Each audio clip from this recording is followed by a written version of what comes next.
안녕하세요. 오늘의 사연 읽겠습니다. 안녕하세요. 저는 올해 50대 초반의 남자입니다. 저는 친척 누나의 결혼식에서 아내를 처음 만났습니다. 웨딩드레스를 입고 신부 대기실에 앉아있는 친척 누나와 사진을 찍은 후 밖으로 나가려다가 막 안으로 들어오려던 아내와 정면으로 마주쳤어요. 아내가 그 당시에 검은색 원피스를 입고 있었는데 입에서 저절로 헉 소리가 나올 만큼 예뻤거든요. 아내에게 첫눈에 반했다고 말해도 과언은 아닙니다. 아내를 놓치고 싶지 않았던 저는 기회를 엿보다가 아내에게 제 연락처를 주면서 언제든 연락해주세요 라고 말한 후 도망치듯 식장을 빠져나갔습니다. 이후 저는 아내가 연락을 주기만을 오매불망 기다렸습니다. 그러나 아내는 한 달이 지나도록 연락을 주지 않았습니다. 원래 제 성격이었다면 거기서 포기했을 겁니다. 그런데 아내는 포기가 되지 않았어요. 그래서 친척 누나에게 아내와 자리를 좀 마련해달라고 부탁했습니다. 일주일 뒤에 아내가 저에게 전화해서 왜 이러시는 거예요? 라고 묻길래 저랑 딱 한 번만 데이트 해주세요 라고 했습니다. 그랬더니 아내가 데이트 해주면 더는 귀찮게 굴지 않으실 거예요? 라고 묻더니 알겠다고 하더군요. 그로부터 3일 후에 아내와 만나 데이트를 했습니다. 저는 아내의 마음에 들기 위해 최선을 다했어요. 제 노력이 가상했는지 아내가 가끔 연락하고 지내자고 하더군요. 그 뒤로 아내는 저를 친구처럼 생각했지만 연인이 되고 싶었던 저는 아내만 졸졸 따라다녔습니다. 그 당시 아내는 포천에 살고 저는 인천에서 살고 있었는데 주말마다 차를 몰고 포천으로 달려가 아내를 만났어요. 제가 끈질기게 구애를 펼치니까 결국 아내도 마음의 문을 열고 연애하자고 하더군요. 이후 아내와 1년 정도 연애한 후 결혼했습니다. 예쁜 딸아이도 낳았고요.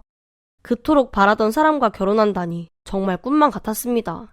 아내와 결혼한 후 저는 동네에서 소문난 애처가가 되었죠. 제가 저를 칭찬하는 것이 좀 쑥스럽긴 하지만 동네 아주머니들이 모두 아내에게 저 같은 남편이 있으면 소원이 없겠다고 말할 정도였어요. 그러던 어느 날이었습니다. 한창 바쁘게 일하고 있는데 아내에게서 전화가 왔습니다. 전화를 받았더니 아내가 흐느껴 우는 소리가 들렸습니다. 왜 그래? 집에 무슨 일 있어? 제가 다급하게 묻자 아내가 울면서 여보, 어떡해? 라고 했습니다. 일단 아내를 진정시킨 후 도대체 무슨 일인지 물었어요. 그러자 아내가 울면서 장모님이 위암 말기라고 하더군요. 그 말을 듣고 제가 깜짝 놀라서 그 사실을 어떻게 알았느냐고 물었더니 처남이 전화해서 장모님이 아프시다고 했답니다. 아내가 그 말을 듣자마자 처가로 달려가 장모님에게 그게 사실인지 물었더니 장모님이 미안해 우리 딸 이라고 하면서 눈물을 흘리시더랍니다. 아내에게 지금 어디인지 물었더니 처가에 있다고 했어요. 저는 데리러 갈 테니 기다려달라고 말한 후 전화를 끊었습니다. 그 당시에 카센터를 운영하고 있던 저는 직원에게 센터를 맡기고 서둘러 처가로 향했죠. 제가 도착하니 처가는 쑥대밭이 되어 있었습니다. 장모님은 방에 누워 울고만 계셨고 아내와 처남은 허망한 표정으로 거실바닥에 앉아 있었어요.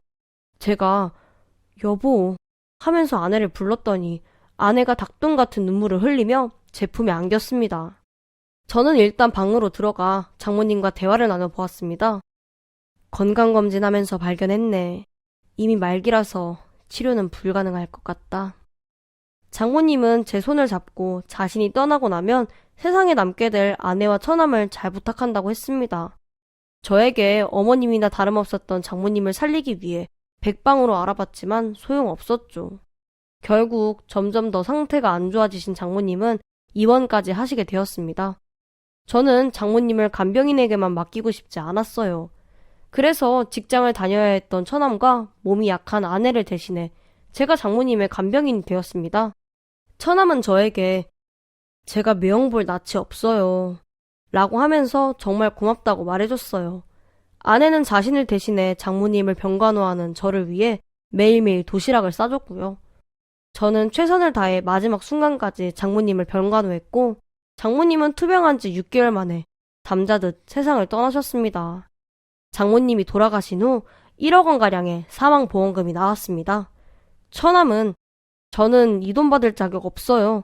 라고 하면서 저에게 사망보험금을 주겠다고 했지만 장모님을 병간호한 것은 온전히 제 선택이었기 때문에 받을 수 없다고 했죠. 그러자 처남은 계속해서 저한테 받으라고 했고 아내도 그러는 것이 좋겠다고 했습니다. 그래서 감사한 마음으로 제가 대신 장모님의 사망보험금을 받게 되었습니다. 이후 저는 사망보험금으로 카페를 차렸어요. 그리고 아내에게 가게 운영을 부탁했습니다. 대신 아내가 힘들지 않도록 오전 타임과 오후 타임으로 나눠 각각 바리스타와 직원을 공용했습니다. 그리고 아내에게 그냥 카페에 잠깐씩만 나가면 된다고 말했어요. 하지만 아내는 심드렁한 반응을 보이면서 그냥 아르바이트생 다 쓰면 안 돼? 라고 했습니다. 당신은 그냥 잠깐 나가서 카페만 봐주면 된다니까? 라고 말했지만 아내는 그런 거 싫다며 그냥 집에만 있고 싶다고 했어요. 솔직하게 말씀드리자면 카페는 아내가 정신 차릴 수 있도록 하려고 시작한 거였습니다. 장모님이 돌아가시고 나서부터 쇼핑만 하던 아내가 한 달에 500만 원이 넘는 돈을 지출했거든요. 제가 참다가 아내에게 돈을 너무 많이 쓰는 거 아니냐고 했더니 엄마 돌아가신 게 너무 슬퍼서 그래 라고 하면서 흥청망청 돈을 썼습니다. 아무리 장모님 일은 충격이 크다고 해도 그렇게까지 소비를 하는 것은 옳지 않다는 생각이 들었어요. 그래서 고민하다가 카페를 시작한 거였습니다. 그런데도 아내는 하기 싫다고 했어요.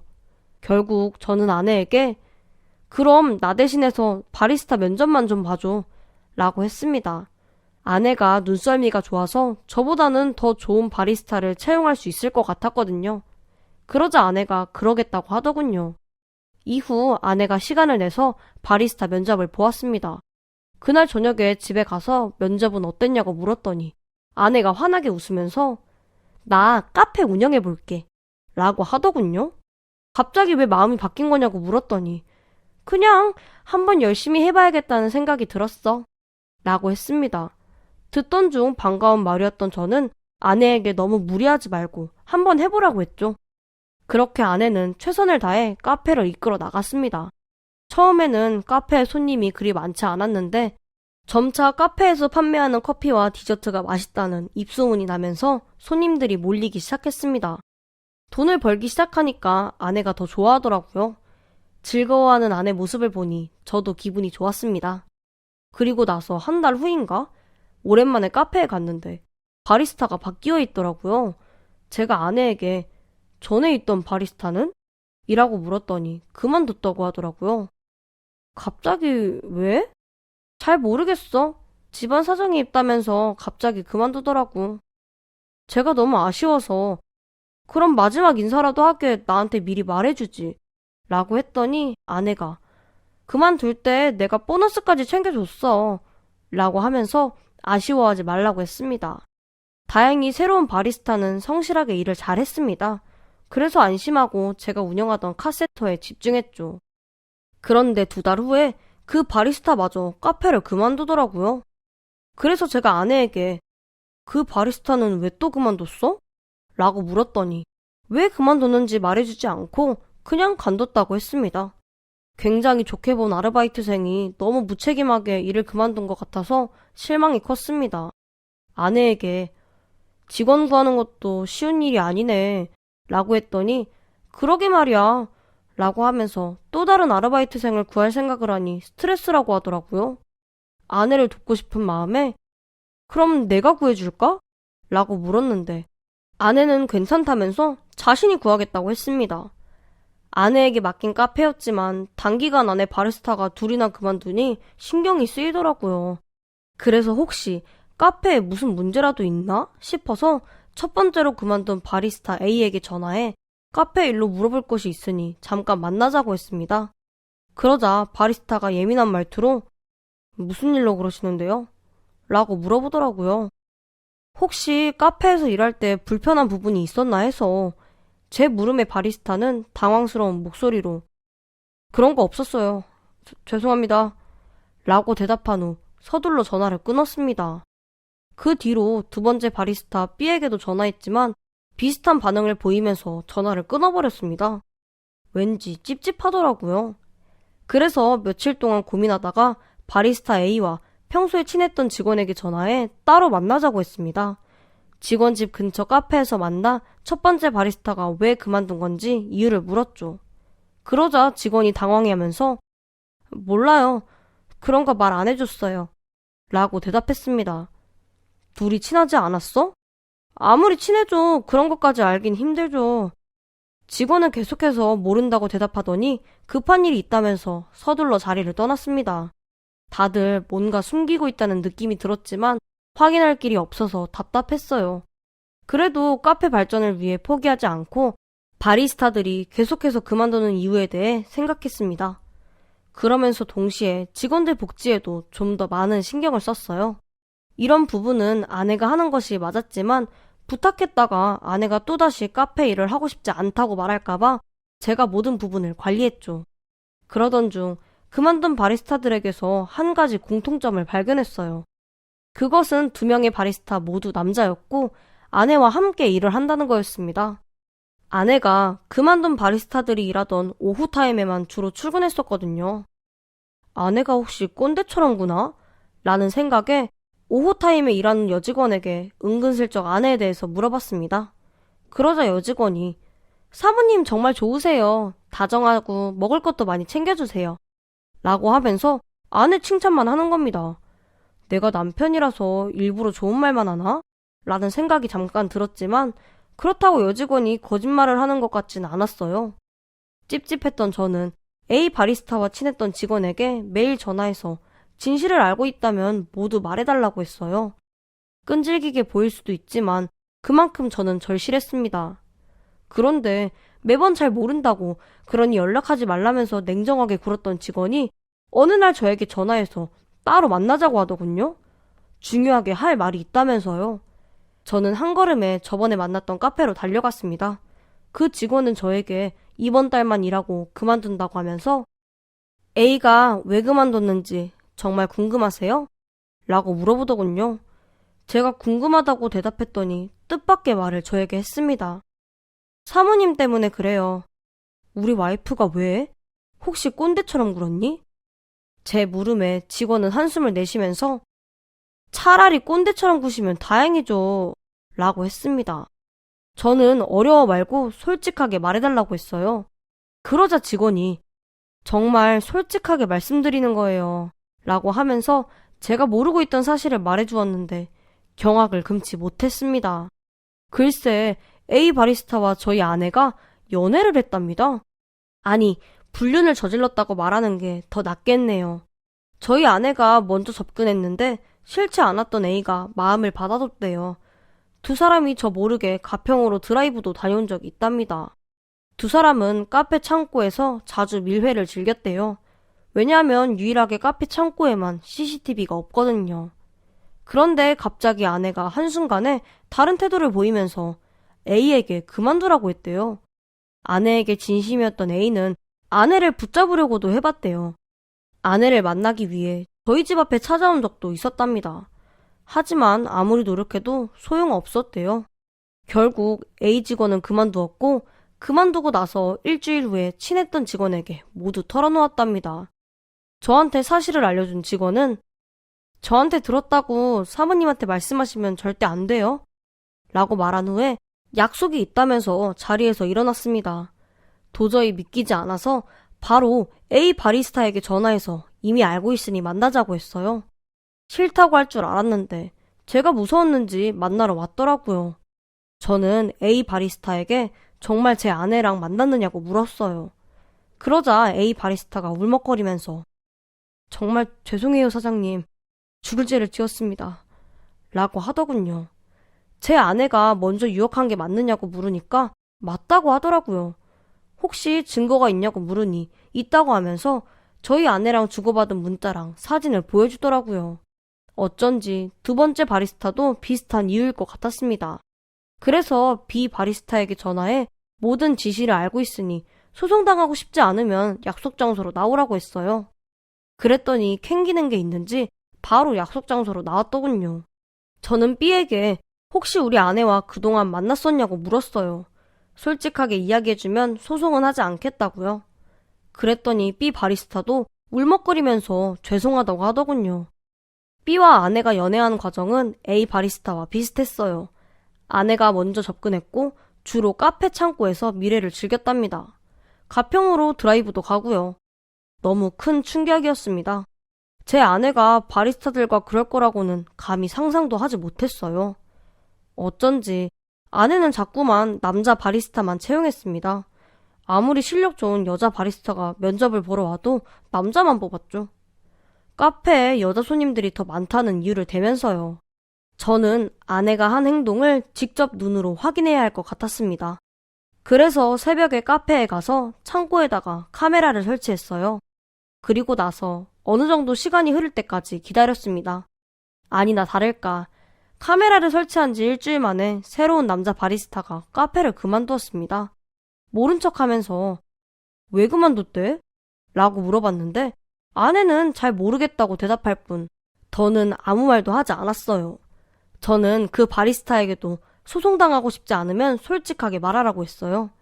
그랬더니 손이 발이 되도록 빌면서 죄송하다고 하더라고요. 우리 아내랑 그동안 만나고 있었냐고 했더니 그렇답니다. 근데 아내가 갑자기 그만두라고 했대요. 그러면서 더 충격적인 말을 하더라고요. 사모님에게 다른 남자가 있는 것도 알고 계세요? 제가 예상하지 못한 질문에 다른 남자가 있다고? 라고 되물었습니다. 그러자 바리스타가 그러더군요. 카페 마감하고 집에 갈 때 아내가 다른 남자 차를 타고 가는 모습을 몇 번 봤다고요. 그 문제로 아내에게 따져 물었더니 그만두라고 했대요. 확실한 거야? 라고 물었더니 100% 확실하다고 했습니다. 저는 일단 아내 모르게 창고에 설치해두었던 카메라를 회수했습니다. 그리고 아내가 카페에서 일하는 동안 집에서 카메라에 담긴 영상을 확인했어요. 이미 알고 있었는데도 불구하고 카메라에 담긴 내용은 충격적이었습니다. 새로운 바리스타가 창고에서 물품을 정리하니까 몇 분 후에 아내가 창고로 들어왔습니다. 그리고 이미 수없이 들은 대로 바리스타와 그 짓을 하는 아내를 본 순간 참을 수 없는 분노가 치밀어 올랐습니다. 당장 아내를 찾아가 따져 묻고 싶다는 마음도 들었지만 내연남을 찾기 전까지 비밀로 하는 것이 좋을 것 같았습니다. 다음 날 저는 큰 돈을 들여 아내의 내연남을 찾아줄 사람을 고용했어요. 그리고 더 큰 피해자를 막고자 일부러 여자 바리스타를 고용했습니다. 아내는 자신과 아무런 상의 없이 마음대로 바리스타를 고용한 저에게 화를 내더군요. 카페는 엄연히 내 일이야. 근데 왜 내 일에 상관하는 거야? 아내는 이상할 정도로 예민하게 굴면서 이미 고용한 바리스타를 해고하겠다고 했습니다. 일단 한 달만 써봐. 진짜 실력 좋은 바리스타라서 그래. 그런데도 아내는 말도 안 되는 핑계를 대면서 그 바리스타가 마음에 들지 않는다고 했습니다. 아내에게 욕을 퍼붓고 싶었지만 빼도 박도 못할 내연남 증거를 찾을 때까지 잠자코 있었죠. 오랜 설득 끝에 아내는 어쩔 수 없이 바리스타를 쓰기로 했고 저는 심부름센터 직원에게 하루라도 빨리 증거를 잡아달라고 부탁했습니다. 그로부터 일주일 후 고용한 사람에게서 연락이 왔습니다. 아내가 지금 내연남을 만나고 있다는 전화였어요.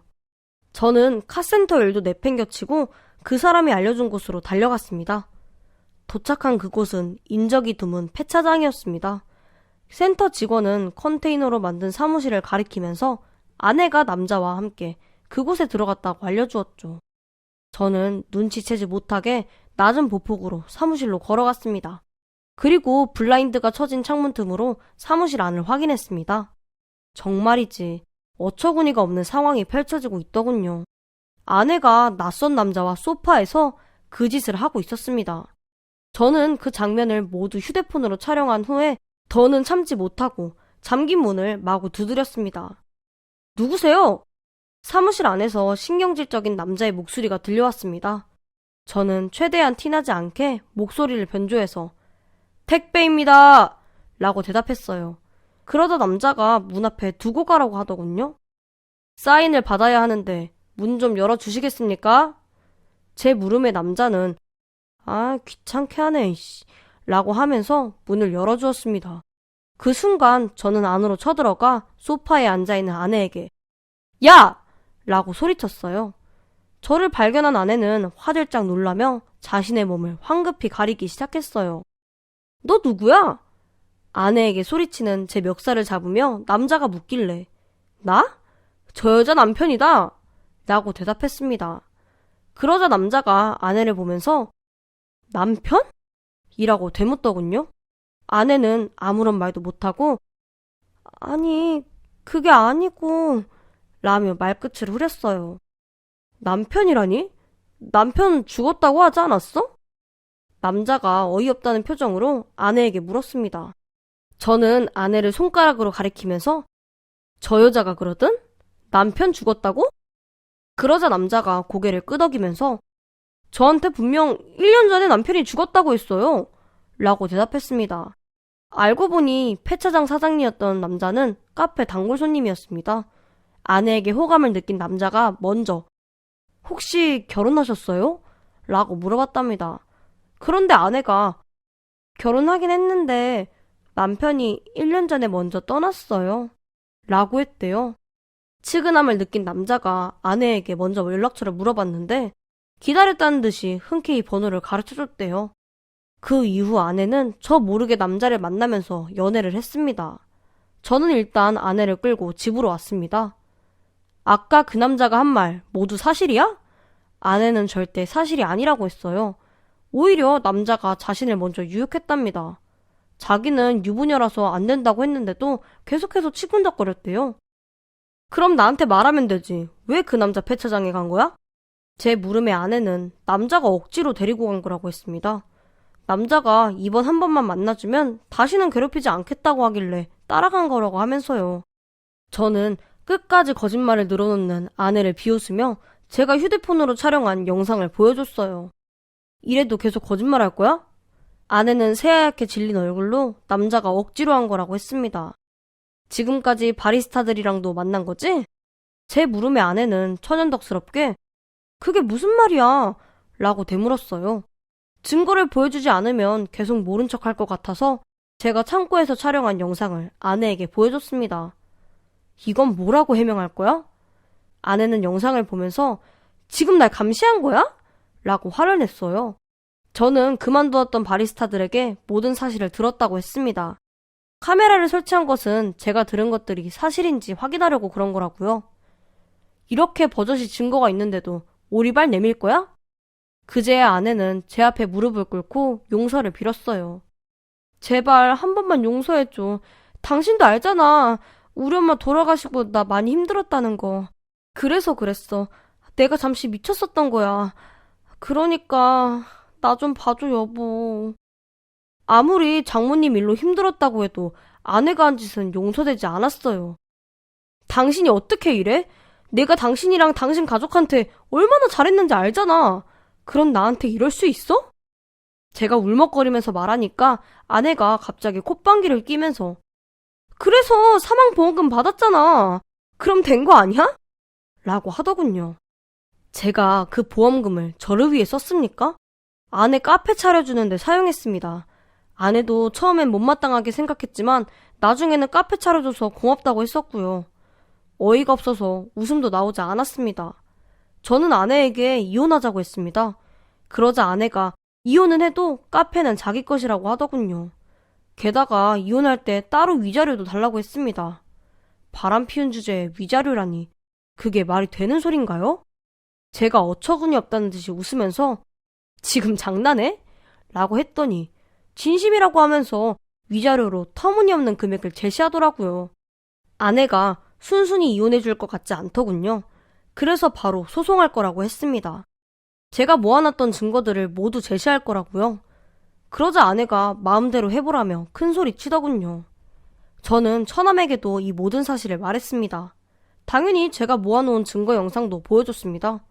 처남은 눈물을 펑펑 흘리면서 제가 대신 이렇게 빌게요 매형 이라고 했습니다. 누나를 대신해서 평생 속죄하면서 살겠다면서요. 저를 친형처럼 생각해준 처남에게는 정말 미안했지만 그렇다고 아내를 용서할 순 없었습니다. 제가 소송을 해서라도 아내와 이혼하겠다고 했더니 처남이 그러라고 하더군요. 자신도 도와주겠다고 하면서요. 그리고 나서 이틀 후인가 소송하라고 했던 아내가 웬일로 합의 이혼을 해주겠다고 하더라고요. 아무래도 주변 사람들한테 본인이 유책 배우자라서 소송해서 질 것 같다는 얘기를 들은 것 같더라고요. 아내는 원하는 대로 이혼해 줄 테니 양육권만 달라고 했습니다. 하지만 저는 남편 모르게 이 남자 저 남자에게 그러고 다닌 여자에게 제 아이를 키우게 할 순 없었습니다. 그래서 딱 잘라 안 된다고 했더니 그럼 작은 원룸 하나라도 구할 수 있는 돈이라도 달라고 하더군요. 그렇게만 해주면 시키는 대로 이혼하겠다고요. 그것도 거절하면 물귀신처럼 매달릴 것 같아서 알겠다고 했습니다. 그 이후 아내는 원룸 얻을 돈을 받은 뒤에 제가 원하는 대로 합의 이혼을 했어요. 카페는 제가 잘 아는 지인에게 인수했습니다. 카페도 운영하고 싶었지만 카센터랑 병행하는 게 쉬운 일이 아니더라고요. 아내는 저와 이혼한 후 원룸에서 홀로 살아가고 있어요. 경제적인 능력이 되지 않으니 처남에게 많이 의지하고 있는 것 같더라고요. 하나밖에 없는 누나인지라 처남은 어쩔 수 없이 아내를 도와주고 있는 것 같았죠. 아내와 이혼하고 나서 2달 정도 지났을 때 처남에게 연락이 왔어요. 만나자고 하더라고요. 그래서 만났는데 눈물을 쏟으면서 누나 때문에 힘들어요 너무 라고 했습니다. 그게 무슨 말이냐고 했더니 아내가 처남에게 계속해서 돈을 요구한답니다. 그 말을 듣고 아내는 죽을 때까지 정신 차리지 못할 거라고 생각했습니다. 저는 처남에게 아무리 누나라고 해도 아닌 건 아닌 거야. 확실하게 끊어내지 못하면 처남이 더 힘들어. 라고 현실적인 조언을 해줬습니다. 제 조언에 처남은 눈물을 닦으면서 맞아요. 제가 지금까지 너무 바보 같았던 것 같아요. 라고 하더군요. 그러고 나서 일주일 후에 아내가 저에게 전화해 쌍욕을 하면서 처남에게 무슨 소리를 한 거냐고 물었습니다. 저는 해야 할 말을 해줬을 뿐이라고 대답한 뒤에 전화를 끊고 차단해버렸습니다. 이후에 처남에게 확인해보니 처남이 아내에게 경제적인 지원을 모두 끊겠다고 선언했다더군요. 아내가 손이 발이 되도록 빌면서 부탁했지만 냉정하게 거절했답니다. 저는 처남에게 잘했다고 해줬죠. 그러는 편이 아내에게 더 나을 거라고요. 저는 문득 아내가 장모님이 돌아가신 후에 달라졌다고 생각했습니다. 그래서 아내와 이혼하는 것보다는 아내가 치료를 받을 수 있도록 도와줘야 했나? 하는 생각도 잠시 했고요. 하지만 지금 돌이켜보면 아내의 본 모습이 드러난 것 같습니다. 장모님이 돌아가지 않았어도 결국 아내는 그렇게 했을 겁니다. 저는 현재 딸아이와 잘 지내고 있습니다. 딸아이도 처음에는 힘들어 하더니 지금은 잘 적응하고 있고요. 비록 혼자가 되었지만 남부럽지 않은 자식으로 딸아이를 교육하고 키우겠습니다. 여러분도 모두 행복하시고 건강하세요. 안녕하세요. 어느덧 환갑을 넘어버린 60대 중반의 주부입니다. 슬아에는 딸이 하나 있습니다. 저와 남편에게는 너무나 특별한 딸입니다. 누구에게나 자식은 소중하겠지만 제 딸이 특별한 이유가 있습니다. 저는 어렸을 때부터 아주 건강했고 운동도 잘했습니다. 중학교 때까지 육상 선수로 뛴 적도 있었고요. 그래서 운동회나 체육대회를 하면 늘 대표 선수로 나가서 팀을 이기게 하는 그런 학생이었습니다. 육상을 그만둔 후에도 아침마다 가볍게 조깅도 하고 주말이면 등산을 하는 활동적인 사람입니다. 저는 25살에 남편을 만나서 연애를 시작했습니다. 남편은 저보다 3살이 많은 평범한 회사원이었습니다. 남편 역시 저처럼 운동을 좋아해서 우리는 함께 등산도 가고 겨울이면 같이 스케이트도 타러 다니며 데이트를 즐겼습니다. 그리고 연애 2년 후에 결혼을 하게 되었죠. 결혼 후에 저도 자연스럽게 전업부부의 길을 걸었고 우리는 아이를 가지기 위해 노력을 하였습니다. 그리고 곧 아이를 가지게 되었죠.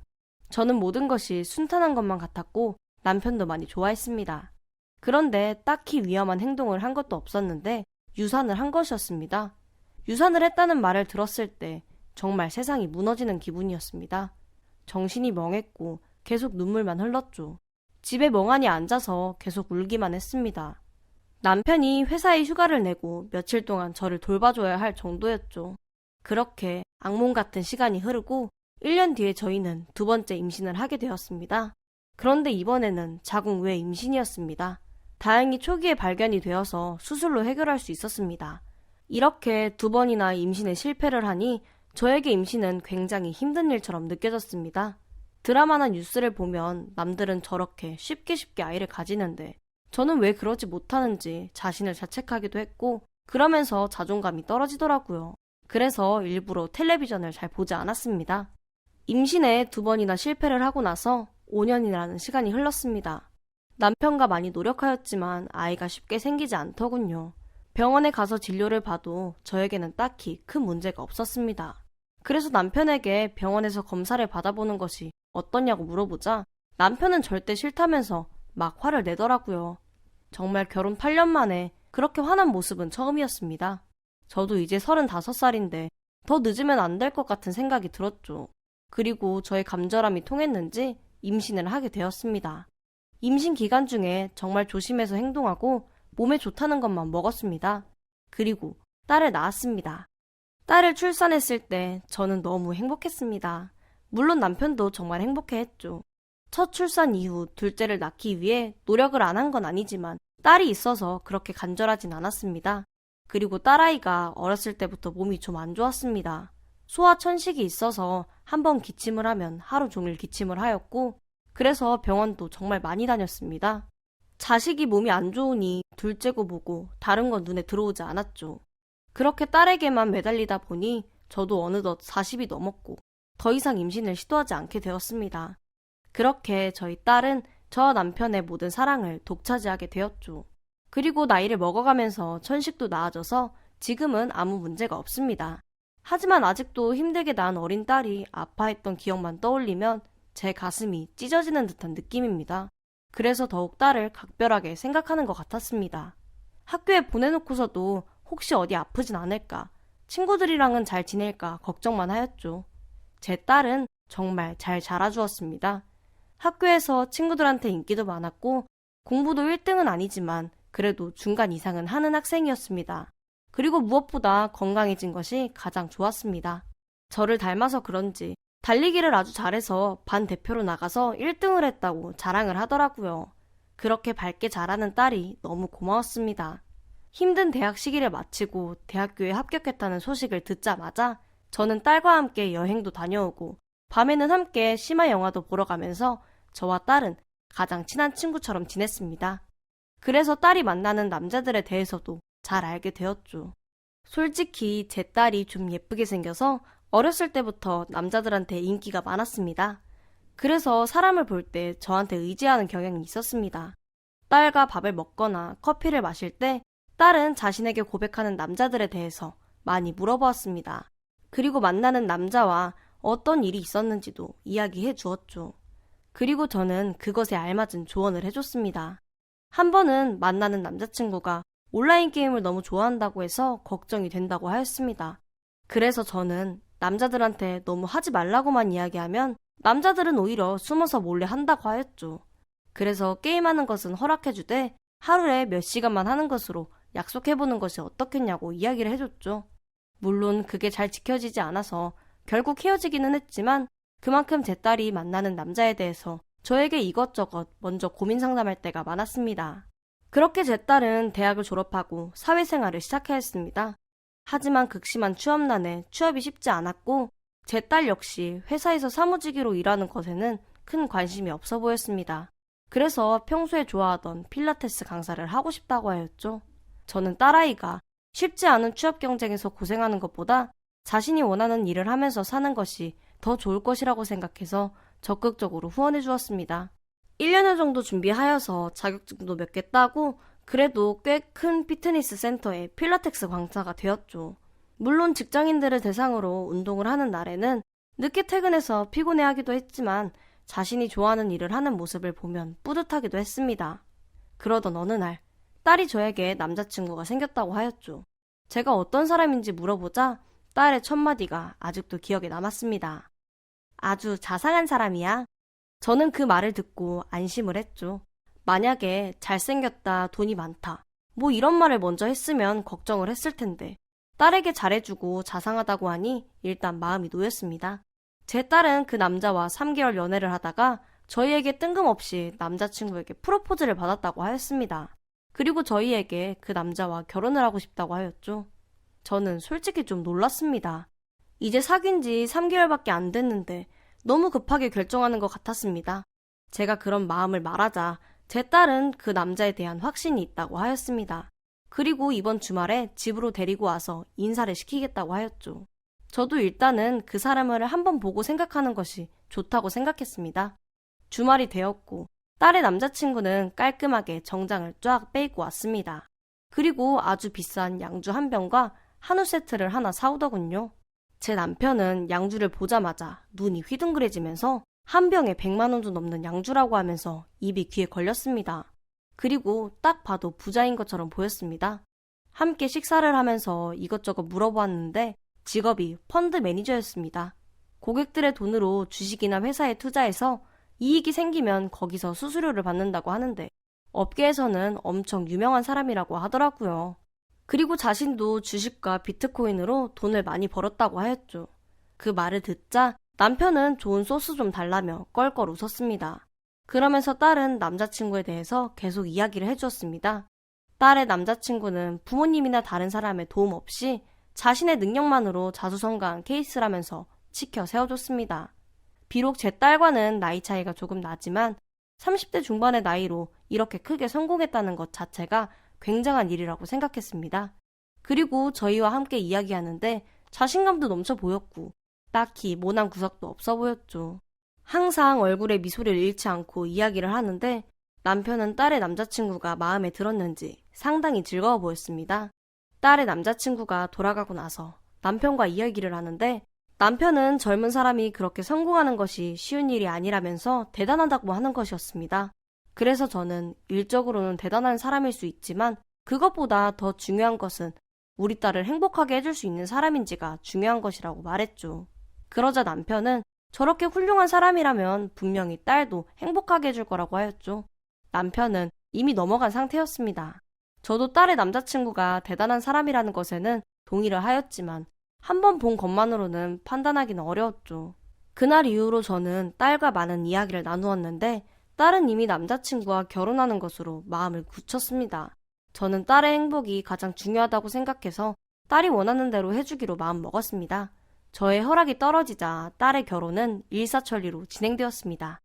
결혼식은 강남 최고급 호텔에서 호화롭게 진행되었습니다. 정말 많은 화원들이 왔는데 사위가 정말 대단한 사람이긴 한 것 같았죠. 그렇게 딸을 시집 보내고 나니 마음이 좀 허전하였습니다. 참 좋은 일이었지만 가슴 한 곳이 뻥 뚫린 느낌이었죠. 아직은 딸의 물건들이 남아있는 방에 들어가 한참을 앉아 있다가 나오기도 하였습니다. 신혼여행을 마치고 저희 집으로 딸이 사위와 함께 왔죠. 저는 일주일 만에 딸을 보는 건데도 너무 반가웠습니다. 딸을 위해 근사하게 저녁을 차리고 집으로 가져가라고 반찬을 만들어 주었는데 챙겨주다 보니 반찬만 10통을 넘게 만들어 놨더군요. 그렇게 챙겨주어도 무언가 부족한 것 같은 느낌이었습니다. 딸과 사이가 떠나고 나서 저는 또 허전함을 느꼈습니다. 남편은 사이가 신혼여행에서 사온 선물을 보면서 싱글벙글이었죠. 사이는 제 선물로는 명품 가방을 사왔고 남편의 선물로는 시계를 사왔습니다. 남편은 그 시계를 계속 보면서 살면서 이렇게 좋은 시계를 차보게 될 줄은 몰랐다면서 좋아했습니다. 저도 저런 고가의 가방은 처음 가져보는 것이었지만 왜인지 모르겠지만 그렇게 내키진 않았습니다. 그냥 딸이 지금 우리 집에서 함께 살지 않는다는 허전함이 더 컸던 것 같습니다. 저는 매일매일 딸에게 전화를 하며 어떻게 지내는지 안부를 물어봤죠. 그때마다 딸은 너무 잘 지내고 있다면서 걱정하지 말라고 이 얘기를 해주었습니다. 일요일에 제가 교회를 가려고 나오는데 남편이 자전거를 타러 나간다고 하였습니다. 그런데 자세히 보니 처음 보는 자전거를 끌고 나가는 것이었습니다. 저는 남편에게 웬 자전거냐고 물어보았죠. 그러자 남편은 어깨를 으쓱하면서 말했습니다. 이거 최서방이 사준 거야? 남편은 다니던 회사에서 퇴직을 하고 취미로 주말에 자전거를 타러 다녔습니다. 그리고 사이가 처음 저희 집에 인사를 하러 왔을 때 남편은 이런저런 이야기를 하면서 주말에 자전거 타는 것이 지금 인생의 낙이라는 이야기를 했었죠. 저는 남편에게 물었습니다. 최서방이 왜 이걸 당신한테 사줘? 아니, 저번에 자전거 고장나서 수리 맡기러 가는 길에 최서방한테 전화가 온 거야. 그래서 지금 자전거 수리하러 간다고 하니까 나 있는 곳으로 오겠다고 하더라고. 그러더니 그 자전거 버리고 자신이 하나 사주겠다고 그러는데 내가 괜찮다고 그러는데도 자꾸 사주겠다고 그러잖아. 그래서 어쩔 수 없이 하나 받았지. 그래서 자전거가 얼만데? 가격을 묻자 남편은 살짝 머뭇거리더군요. 제가 계속 물어보니 남편이 가격을 이야기해주는데 깜짝 놀랐습니다. 무슨 자전거가 800만 원이라는 겁니다. 저는 제정신이 박혀있는 거냐며 어떻게 그런 비싼 거를 받을 수 있냐며 뭐라고 했습니다. 그러자 남편은 사위한테 800만 원은 돈도 아니라면서 이 정도는 받아도 된다고 하는 것이었어요. 저는 우리가 그렇게 사위에게 의지하고 손을 벌리면 그 사이에서 딸이 힘들어질 거라고 이야기했죠. 그런데도 남편은 사위도 자식이라면서 괜찮다고 하는 것이었습니다. 그러고는 밖으로 나가버리는 것이었습니다. 저는 딸에게 전화를 하였죠. 그래서 그 이야기를 하니 딸도 알고 있는 것이었습니다. 그러면서 사위에게 그 정도는 받아도 된다고 이야기하며 걱정하지 말라고 하더라고요.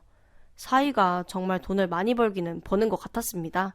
딸 아이의 신혼집도 강남에서 바로 한강이 보이는 새 아파트라고 하더군요. 소문에 의하면 집값만 해도 어마어마하다고 들었습니다. 남들이 봤을 때는 제 딸이 시집을 잘 간 것 같지만 저는 계속 불안해했습니다. 저희 집은 평범하고 남편도 퇴직을 해서 벌이도 없는 입장이었고 딸 역시 결혼하고는 하던 강사 일을 그만둬서 경제적으로는 사위에게 전부 의지하는 입장이었습니다. 그렇게 결혼을 했을 때 양쪽 집안의 균형이 맞지 않으면 한쪽이 힘들어진다고 이야기를 들었어서 그런지 계속 가시방석이었습니다. 그래서 딸에게 전화를 하여 잘 지내고 있는지 확인하는 것밖에는 제가 할 수 있는 것이 없었습니다. 그렇게 딸을 걱정하며 지내다 보니 딸이 결혼한 지 어느덧 1년이 지났습니다. 명절에 보는 것 외에는 딸을 만나기가 쉽지 않았죠.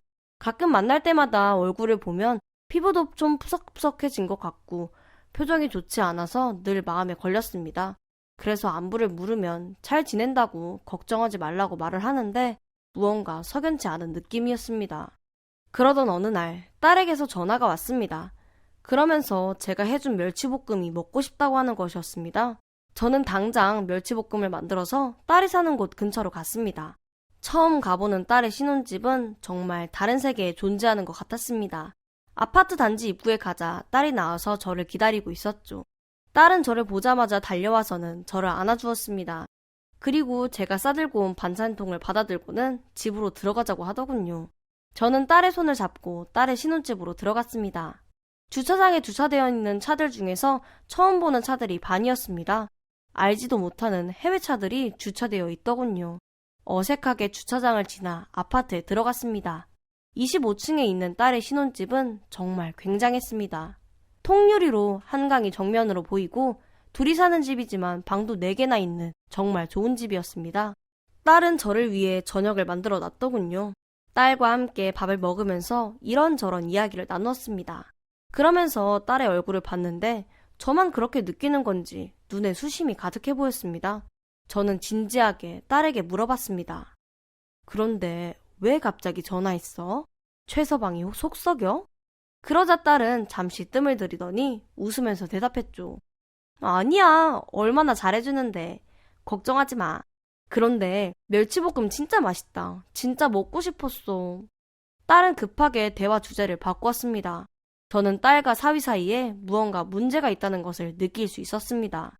그렇지만 부부 사이의 일이라 제가 나서서 이래라 저래라 하기도 좀 그런 것 같아서 딸이 먼저 말하기 전까지는 조용히 하고 있기로 했습니다.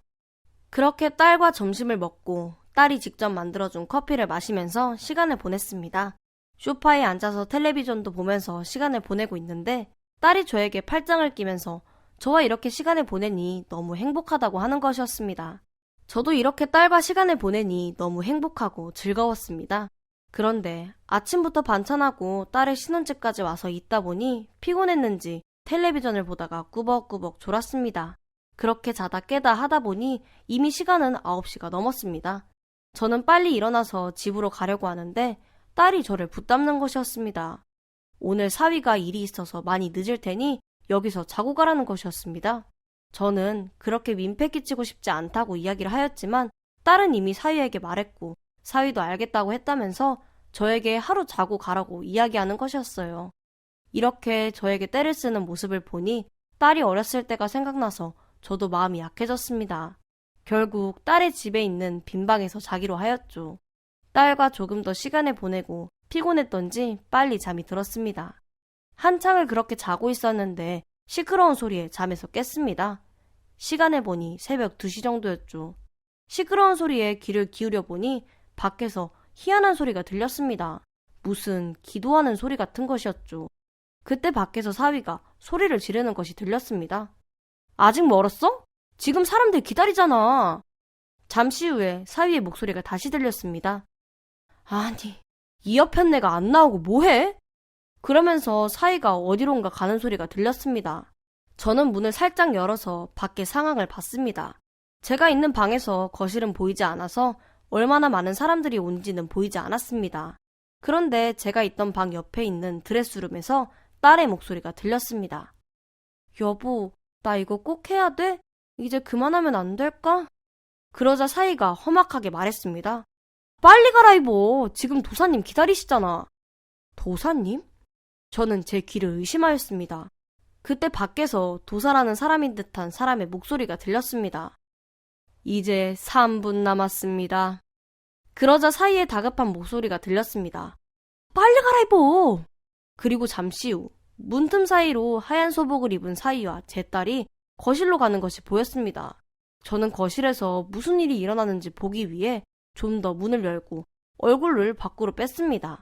그리고 거실에서 벌어진 광경을 보고 놀라서 쓰러질 뻔했습니다. 거실에는 요상하게 차려입은 중년의 여자가 한 손에는 종을 들고 한 손에는 염주 같은 것을 들고 서 있었습니다. 그리고 그 옆에 사위와 딸이 무릎을 꿇고 앉아 있었습니다. 사위는 정말 열정적으로 기도를 하고 있었고 딸은 울상이 되어서 눈물을 뚝뚝 흘리고 있었습니다. 그도 그럴 것이 딸은 교회를 다녔기 때문입니다. 그렇게 믿음이 좋은 것은 아니었지만 저와 함께 한 달에 2번 정도는 예배를 드리러 가곤 했었죠. 그런 딸이 이런 구판에 있는 것이 마음이 편할 리가 없었습니다. 그 중년의 도사라는 여자는 구슬하다가 갑자기 사위와 제 딸에게 쌀 같은 것을 집어던지는 것이었습니다. 그러더니 갑자기 제 딸을 향해서 악귀가 여기 있었네. 악귀야, 물러가라. 그러면서 둘에게 쌀을 던지는데 저는 더 이상 참을 수 없었습니다. 저는 문을 열고 나와서 소리쳤습니다. 지금 뭐 하는 짓이야? 제가 나오자 딸과 사위는 놀란 표정으로 저를 바라봤습니다. 저는 딸에게 말했죠. 너 여기서 이게 뭐 하는 짓이야? 당장 들어가서 옷 갈아입고 와. 그러자 도사라는 여자가 저에게 호통을 치는 것이었습니다. 이 신성한 의식에 무슨 행패야? 당장 나가지 못할까? 안 그래도 내 딸이랑 지금 나갈 거니까 조용히 해. 제가 딸의 손을 잡고 방으로 데려가려고 하자 사위가 갑자기 저를 막으며 말했습니다. 장모님, 아직 안 돼요. 도사님께서 아직 악귀를 못 쫓아냈어요. 악귀가 없어야 제가 성공할 수 있어요. 그러니까 일단 들어가시고 악귀만 몰아내고 나면 다시 이야기해요. 네? 악귀 같은 거 자네나 몰아내게. 내 딸은 악귀 같은 거 없어. 저는 옷을 갈아입을 필요도 없다고 생각해서 딸의 손을 잡고 밖으로 나오려고 하자 사위가 저를 다시 막았습니다. 저는 입술을 꽉 물고 사위를 밀치고는 딸과 함께 집을 나왔습니다. 딸은 저희 집으로 가는 내내 계속 울기만 했고 저는 그냥 아무 말도 안 했습니다. 집에 도착해서 딸의 방에 들어가 딸에게 물었습니다. 너 무슨 일 있었는지 다 이야기해. 그러자 딸이 훌쩍거리면서 그동안의 결혼 생활에 대해서 이야기했습니다. 알고 보니 사위는 미신을 너무나 맹신하는 사람이었습니다. 정확히 아침 7시에 술가락을 들어야 하고 7시 54분에 현관문을 열어야 했습니다. 빨래하는 시간, 점심 먹는 시간, 심지어는 샤워하는 시간까지도 사위는 전화를 해서 확인을 했던 것이었습니다. 그리고 마시는 생수에 부적을 집어넣기도 하고 주식이나 투자한 회사에 안 좋은 소식이 있으면 매번 저렇게 도사를 불러서 구판을 벌인다고 하였죠. 제 딸도 처음에는 종교와 관련된 일이라서 그냥 넘어갔었는데 요새 일이 힘들어지면서 점점 집착이 심해졌답니다. 이혼을 생각한 적도 있지만 일이 잘 풀리거나 미신만 아니면 정말 잘해준다고 하였죠. 그래서 마음이 누그러지고 그랬다고 합니다. 그리고 제가 걱정할까봐 말도 못하고 혼자서 계속 끙끙 앓았다고 하였죠. 저는 딸에게 남편에게 돌아가고 말고는 딸이 결정하라고 하였지만 아까 사위의 눈빛은 정상인의 눈빛이 아니었습니다. 사이비 종교에 빠진 그런 사람 같았죠.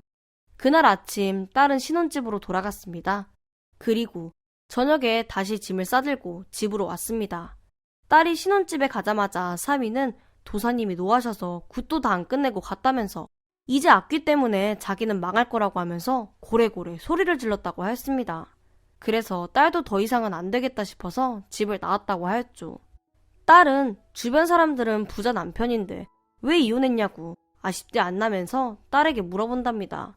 그때마다 제 딸은 저에게 돈보다 행복하게 사는 것이 더 중요하다는 것을 배워서 아쉽지 않다고 이야기한다고 합니다. 지금도 저는 제 딸과 함께 즐거운 시간을 보내고 있습니다. 그리고 딸에게도 새로운 좋은 인연이 나타나길 기대하고 있고요. 안녕하세요. 저는 올해 50대 중반의 남자입니다. 저희 가족은 철강 사업을 하시던 아버지로 인해 아주 잘 살았습니다. 제가 중학교 때까지 지방에서 살았는데 그 당시에 저희 아버지가 지역 유지셨어요. 저희 가족은 그런 아버지 덕분에 어딜 가도 대접을 받았죠. 당연히 주변 친구들이 전부 저를 부러워했어요. 특히 동민이라는 친구가 가장 많이 부러워했죠. 동민이는 아버지 없이 어머니랑 형, 누나랑 살았어요. 동민이 말로는 아버지가 6살 때 돌아가셨답니다. 그래서인지 동민이는 그다지 잘 살지 못했죠. 중학교 1학년 때만 해도 동민이랑 친하지 않았어요. 동민이가 낯을 많이 가리는 성격이어서 친구들이랑 잘 어울리지 못했거든요. 그에 비해 제 주변에는 언제나 친구들이 많았고요. 그런데 여름방학 때였나? 동민이가 집으로 저를 보러 왔습니다. 어? 너 김동민 아니야? 우리 집에는 어쩐 일이야? 제 물음에 동민이가 주머니에서 초콜릿을 꺼내주면서 우리 고모가 미국 갔다 와서 사다 줬어 라고 하더라고요. 이미 집에 초콜릿이 한가득 쌓여 있었지만 동민이 성의를 생각해서 받았습니다. 그러면서 근데 이걸 왜 나한테 주는 거야? 라고 물었죠. 그랬더니 동민이가 너랑 친해지고 싶어 라고 하더라고요. 저랑 친해지고 싶다는데 거절할 이유가 있나요? 그래서 그때부터 동민이와 친구가 되었습니다. 친해지고 나서 보니까 동민이랑 꽤 말이 잘 통하더라고요. 생각하는 것도 비슷하고요. 그래서 급격하게 친해질 수 있었죠. 그러던 중 일이 터지고 말았습니다. 아버지가 주가 조작으로 긴급 체포되신 겁니다. 그 사건으로 인해 아버지는 감옥에 가셨고 저희 집안은 한순간에 무너졌죠. 집이 망하니까 많았던 친구들도 모두 사라졌습니다. 친구들이 그동안 저희 집에 돈이 많아서 저랑 놀았던 모양이더라고요. 하지만 동민이는 달랐습니다. 친구들이 모두 떠나가도 동민이는 제 곁을 지켜주었어요. 많은 위로의 말도 해주었고요. 동민이 때문에 저도 계속해서 학교 생활을 할 수 있었습니다. 동민이가 없었다면 저는 아마 학교를 자퇴했을 수도 있어요. 저희 어머니 역시 꿋꿋하게 버티시려고 엄청나게 노력하셨습니다. 저랑 저희 누나를 어떻게든 키우시려고 했죠. 그런데 동네 사람들이 저희 가족을 내버려두지 않았습니다. 순식간에 소문이 나면서 동네 사람들도 저희 가족을 멀리했어요. 심지어 어떤 분은 저희 어머니에게 동네 망신시키지 말고 빨리 떠나라고 하기도 했죠. 아버지가 계셨을 때는 하루가 멀다 하고 집으로 찾아와 아쉬운 소리를 하던 사람들이 언제 그랬냐는 듯이 제 가족을 비난하니까 못 참겠더라고요. 저희 어머니도 못 견디셨는지 결국 동네를 떠나 이모님이 계시는 서울로 가기로 했죠. 너무 급하게 이루어진 이사라 동민이에게 제대로 인사도 못했습니다. 하필 제 가족이 이사를 가는 날 동민이가 심한 독감에 걸려서 학교를 나오지 못했거든요. 저는 그렇게 작별 인사도 없이 동민이와 헤어져 서울로 이사 오게 되었죠. 서울로 이사 가고 나서 1년 후에 출소한 아버지와 다시 함께 살았습니다. 그러나 그것도 그리 오래 가지는 못했어요. 왜냐하면 감옥에서 병을 얻으신 아버지가 6개월 만에 돌아가셨거든요. 아버지가 돌아가시고 나서 저희 집은 더욱 가난해졌습니다. 어머니는 식당 일을 하면서 저희 식구를 먹여 살리셨지만 한계가 있었죠.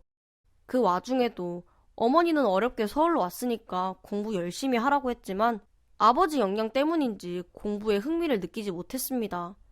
중학교 때만 해도 꽤 공부를 잘했는데 서울로 전학을 오니까 공부하기 싫더라고요. 그러니 당연히 성적은 말도 못하게 떨어졌죠. 공부는 제 길이 아닌 것 같다고 생각해 어머니를 어렵게 설득해서 실업계 고등학교로 진학을 했습니다. 이후 고등학교를 졸업하자마자 바로 취업 전선에 뛰어들었죠. 닥치는 대로 돈만 벌었습니다. 주변에서 돈귀신이라고 저를 놀려댔지만 아랑곳하지 않고 돈만 벌었어요. 그렇게 10년 동안 쉬지 않고 돈을 버니까 꽤 많은 돈이 모이더라고요. 그래서 그 돈을 가지고 사업을 시작했습니다. 오랫동안 준비한 사업이라 자신이 있었는데 제가 생각했던 것보다 더 잘 되더라고요. 아주 성공적이었습니다.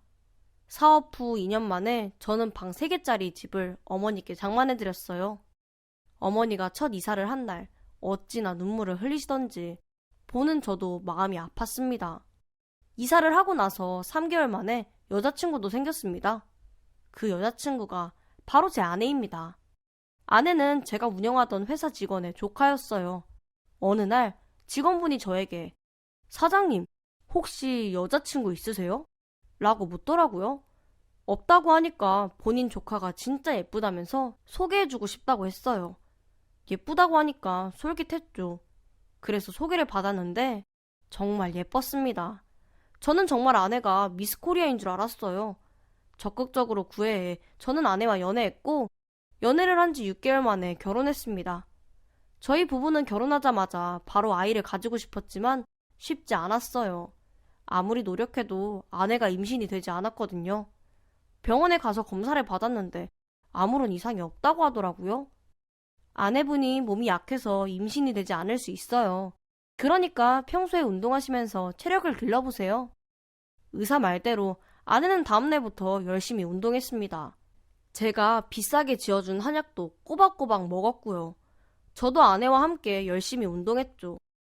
그렇게 1년 정도 열심히 노력하니까 기쁜 일이 생기더군요. 아내가 바로 임신을 한 겁니다. 아내가 임신 소식을 알렸던 날은 아직도 생생합니다. 아내를 위해 치킨을 사서 집에 왔더니 아내가 무슨 사진을 보면서 펑펑 울고 있더라고요. 제가 너무 놀라서 아내에게 왜 그래? 무슨 일 있어? 라고 물어봤더니 아내가 들고 있던 사진을 보여주더군요. 초음파 사진이었습니다. 설마? 진짜 맞아? 초음파 사진을 보고 들뜬 마음으로 아내에게 물어보니 아내가 고개를 끄덕이면서 임신이라고 했어요. 저는 아내를 바스러질 듯 안아주며 그동안 수고 많았다고 했습니다. 어렵게 임신을 한 아내는 10달 동안 태교에만 전념했죠. 저도 아내가 무사히 출산할 수 있도록 집안일을 자처했고요. 그리고 10달이라는 시간이 흘러 아내는 무사히 출산했습니다. 몸이 약한 아내에게 자연분만은 무리라는 의사 말을 듣고 제왕절개를 통해 아들을 낳았어요. 아들을 처음 알아봤을 때 정말 펑펑 울었습니다. 눈물이 멈출 생각을 하지 않았죠. 저희 어머님과 장인어른, 장모님도 좋아하셨고요. 아들이 태어난 후 저희 가족에게는 좋은 일만 생길 줄 알았습니다. 하지만 그건 제 착각이었죠. 비즈니스 파트너를 잘못 만나 잘 나가던 제 사업이 무너졌어요. 막을 틈도 없었죠. 그 바람에 방 4개짜리였던 저희 집은 한순간에 단칸방이 되었어요. 동시에 그때부터 아내의 불평, 불만이 시작되었습니다. 당신 이게 뭐야? 나랑 석현이 행복하게 해주겠다고 하더니 다 거짓말이었던 거야? 단칸방에서 애를 어떻게 키워? 그게 말이 돼? 저는 아내에게 조금만 기다려주면 어떻게든 만회해보겠다고 했지만 아내는 믿지 않았죠. 막노동을 해서라도 어떻게든 본인이랑 아들을 먹여 살리라고 하는데 솔직히 좀 서럽더라고요. 아내에게 서운하기도 했고요. 하지만 포기할 수 없었던 저는 보험 설계사 일을 시작했습니다. 주말에는 대리운전도 하고요. 예전만큼은 아니지만 보험 설계사와 대리운전으로 돈을 버니까 아내의 불평 불만도 조금씩 줄어들었습니다. 그러던 어느 날이었습니다. 보험 관련 미팅이 끝난 후 편의점에서 컵라면과 삼각김밥으로 늦은 점심을 먹고 있는데 어딘가에서 혹시 장주혁? 이라는 목소리가 들려왔습니다. 소리가 들린 방향으로 고개를 돌려보니 글쎄 동민이가 저를 보고 있는 게 아니겠어요? 혹시 김동민? 몇십 년 만에 다시 만난 동민이는 예전과 다르게 아주 말끔한 모습이었습니다. 너 지금 여기서 뭐 하고 있어? 응? 점심 먹고 있었어. 동민이는 제가 먹고 있던 컵라면과 삼각김밥을 보더니 야, 컵라면이 뭐야. 당장 일어나. 내가 맛있는 거 사줄게. 라고 하면서 저를 소고기집으로 데리고 갔습니다. 소고기 사준다고? 너 성공했나 보네? 동민이는 옅은 미소를 보이며 그동안 살아왔던 삶을 짤막하게 말해주었어요. 고등학교 졸업 후에 바로 공장에 취직해서 10년 정도 다녔는데 평소에 동민이를 좋게 봤던 사장님이 상무 자리를 제안하더랍니다. 마다할 이유가 없었던 동민이는 상무로 승진이 되어 계속해서 공장에서 일했대요. 그러다가 공장에서 아내를 만나 결혼하고 딸도 낳았답니다. 그러던 중 사장님이 뇌출혈로 쓰러져 일주일 만에 돌아가셨대요. 그런데 사장님이 미리 남겨놓은 유언장에 동민이에게 공장을 물려주라는 말이 적혀 있었답니다. 돌아가신 사장님 장례식 때 변호사가 말해줬대요. 그 사장님이 고아였는데 결혼도 하지 않고 줄곧 혼자 살고 있었답니다. 그러니 당연히 공장을 물려줄 자식도 없었고요. 마치 복권에 당첨되듯 공장을 물려받아 사장님이 된 동민이는 그 이후로도 승승장구했고 현재 공장이 중국에 5군데나 있답니다. 동민이 말을 듣는데 참으로 인생은 알 수 없는 거라는 생각이 들더군요. 찢어지게 가난했던 김동민이 공장 사장님이 될 줄이야. 왠지 저 자신이 초라하게 느껴졌습니다. 조금 창피하기도 했고요. 그래서 동민이가 사준 소고기도 제대로 넘어가지 않았죠. 제가 굳이 말하지 않아도 제가 어떤 삶을 살았을지 뻔히 보였나 봐요. 헤어지기 전에 동민이가 저에게 자기 명함을 주면서 언제든 힘들면 연락해 라고 하더라고요. 그러면서 명함 한 장 달라고 하길래 고민하다가 제 명함을 줬습니다. 그리고 나서 이틀 후인가 동민이가 만나자고 하더군요. 그래서 만나러 약속 장소로 나갔더니 저에게 보험을 들고 싶답니다. 안 그래도 보험 바꾸려고 했는데 잘 됐네. 나 좋은 보험 좀 소개해줘라. 아무래도 친구니까 더 잘해주고 싶잖아요. 그래서 제 나름대로 좋은 보험을 설계해서 설명해줬는데 좋다면서 계약하고 싶다고 하더군요. 보험료가 꽤 컸는데 괜찮다면서 덥석 계약했죠. 그뿐만 아니라 본인 지인들까지 저에게 소개해주더라고요. 대부분 큰 사업을 하고 있던 사람들이었던지라 큰 금액대로 계약할 수 있었어요. 덕분에 저는 그달에 저희 지점에서 처음으로 1등을 해봤습니다.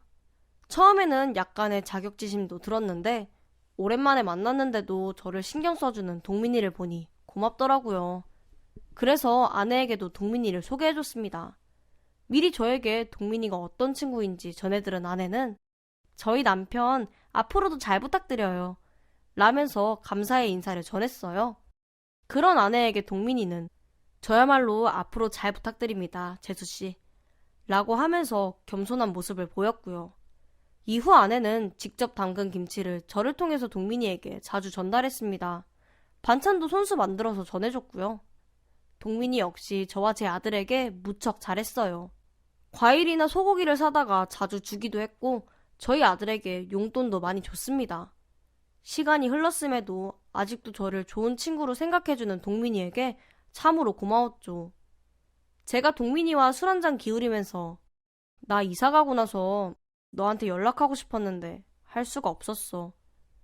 아버지 돌아가시고 우리 집이 더 가난해지니까 내가 너한테 연락하는 게 부끄럽더라 라고 제 마음을 솔직하게 고백하니까 동민이가 이해해. 나도 그랬을 것 같아. 나는 너 이사 가고 나서 그래도 한 번은 연락해보고 싶었는데 어디서 어떻게 사는지 잘 모르니까 연락할 방법이 없더라고 라면서 지금이라도 다시 만나 무척 기쁘다고 했습니다. 이후 저와 동민이는 일주일에 3번 정도 만나 자주 이야기를 나눴습니다. 오랫동안 묵혀놨던 옛 추억을 다시 꺼내면서 다시 탄탄하게 우정을 쌓았죠. 그러던 중 감히 상상하지도 못한 일이 저에게 일어났습니다. 보험 미팅을 마치고 사무실로 들어가는데 아내에게서 전화가 왔습니다. 전화를 받자마자 무슨 일이야? 라고 물었더니 아내가 울고불고 난리를 치면서 아들 석현이가 사고를 당했다고 했죠. 나 지금 병원으로 가고 있으니까 당신도 빨리 와. 저는 전화를 끊자마자 차를 돌려 아들이 있다던 병원으로 갔어요. 먼저 도착한 아내는 수술 대기실에 있길래 어떻게 된 일인지 물었더니 제 아들이 교통사고를 당했답니다.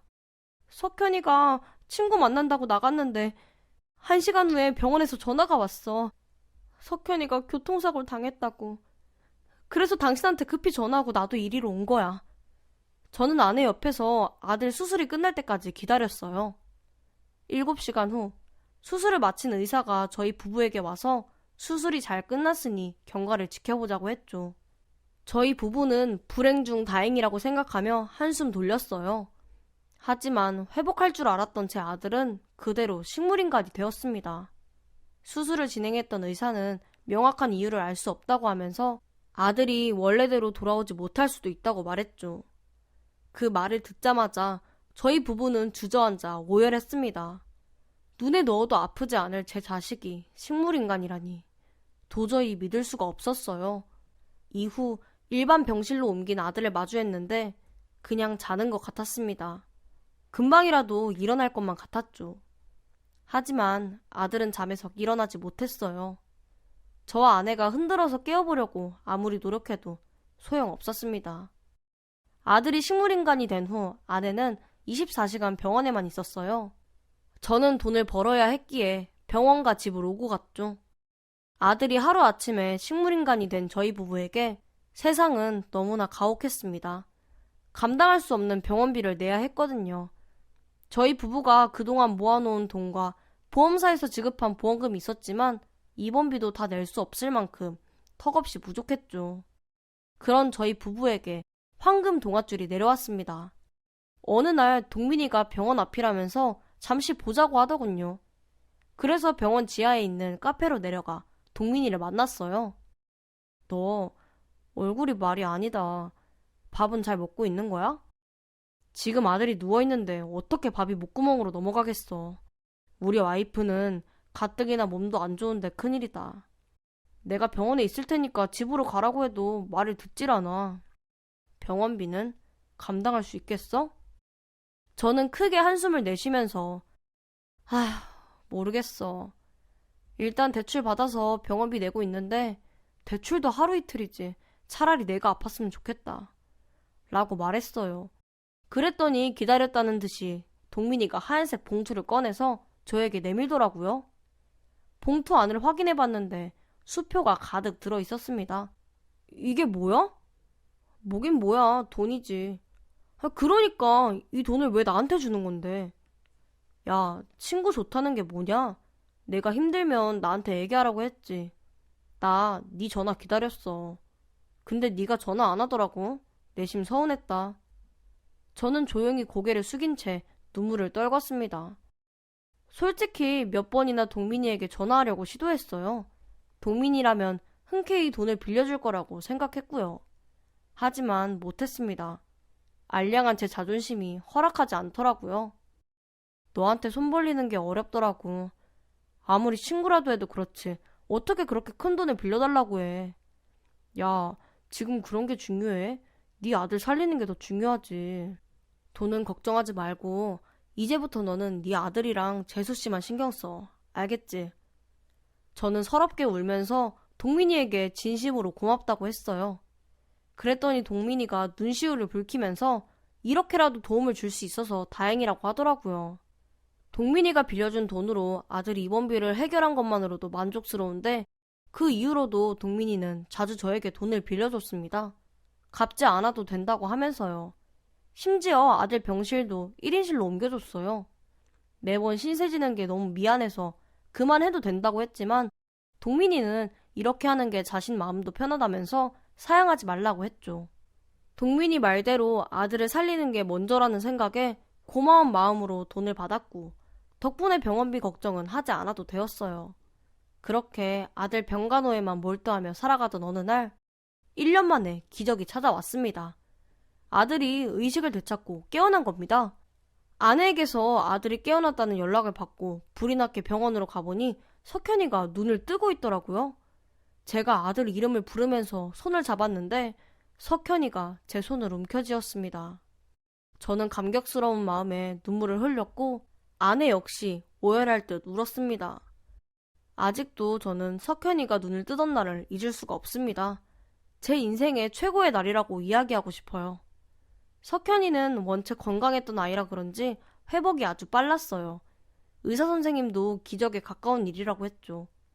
처음에는 말도 제대로 하지 못하고 손가락이랑 발가락만 겨우 움직일 수 있었는데 한 달이 지나고 나니까 팔과 무릎을 굽힐 수 있더라고요. 그리고 말도 더듬거리면서 하려고 했죠. 저는 아들에게 석현아, 너무 무리하지 마. 천천히 해도 돼. 라고 했지만 아들은 필사적이었어요. 어떻게든 다시 일어나겠다는 뜻을 보였죠. 특히 말을 하고 싶다는 의지가 강했어요. 그런 석현이를 보면서 저는 가슴이 뭉클했습니다. 의사 선생님은 몸은 움직여도 말하는 것까지는 시간이 걸릴 거라고 했는데 석현이는 몸을 움직이기 전에 말부터 텄습니다. 6개월 만에 더듬더듬 단어를 말할 수 있을 정도가 되었죠.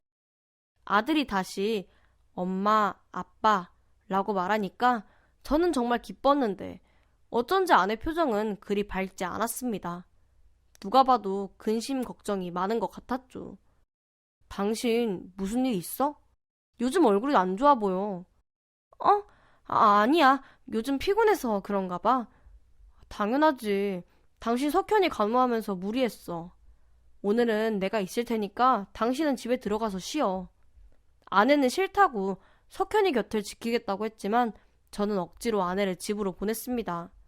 아들 병간호까지 하다가 아내까지 병을 얻을 수는 없었으니까요.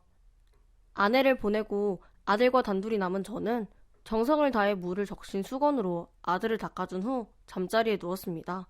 그런데 아들이 잠을 자지 않고 계속 아빠 아빠 하면서 저를 부르더라고요. 제가 일어나 석현이에게 다가가서 응? 어디 불편해? 라고 물었더니 계속 말이라고 하더라고요. 말? 무슨 말? 할 말.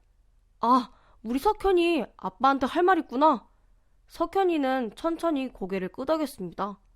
할 말이 뭔데?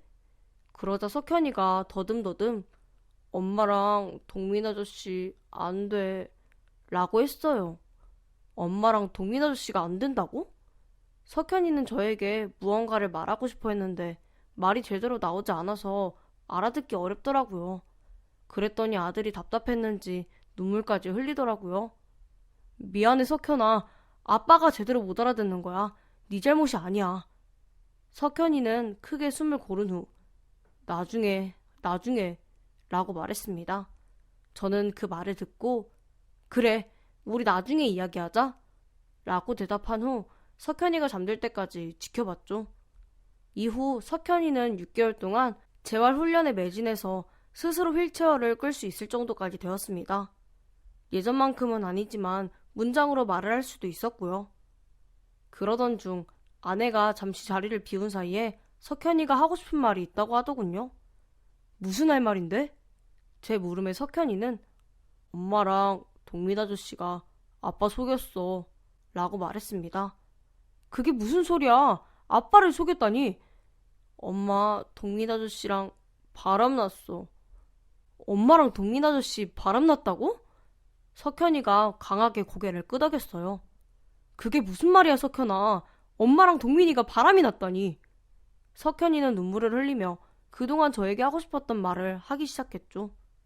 아들 말로는 아내랑 동민이가 바람이 났답니다. 글쎄 제 아들 석현이가 직접 눈으로 확인까지 했다네요. 아들이 친구를 만나려고 준비하는 중에 동민이가 저희 집에 왔답니다. 평소처럼 과일이랑 소고기를 사서요. 아들이 동민이에게 인사를 한 후 친구를 만나기 위해 집을 나섰답니다. 그런데 버스를 타려고 보니까 휴대전화를 놓고 왔더래요. 그래서 급하게 다시 집으로 갔답니다. 현관 비밀번호를 누르고 방으로 들어가 휴대전화를 챙긴 후에 거실로 나왔는데 동민이랑 아내가 보이지 않더래요. 대수롭지 않게 집에 가려는 동민 아저씨를 엄마가 배웅 나갔다고 생각했답니다. 그런데 안방에서 이상한 소리가 들리기 시작하더래요. 이게 무슨 소리지? 생각하면서 닫혀있는 안방문을 열었는데 동민이와 아내가 안방 침대에서 그 짓을 하고 있더랍니다. 그 광경을 보고 석현이가 소리를 지르니까 그제야 눈치챈 아내와 동민이가 후다닥 이불로 몸을 가리면서 석현아, 그런 거 아니야 라며 소리쳤대요. 아니긴 뭐가 아니야. 등 뒤에서 엄마가 자신을 부르는 소리가 들렸지만 화가 난 석현이는 무시하고 집을 뛰쳐나갔답니다. 그러다 마주오는 차를 보지 못하고 그대로 치인 거고요. 나가 누워있을 때 말 다 들었어. 심지어 석현이가 식물인간으로 누워있을 때 우리 가족이 한 말을 모두 들었답니다. 몸은 움직일 수 없었지만 분명히 들었대요. 아내가 병문안을 온 동민이에게 석현이가 우리 때문에 사고 난 거예요. 라면서 자책했대요.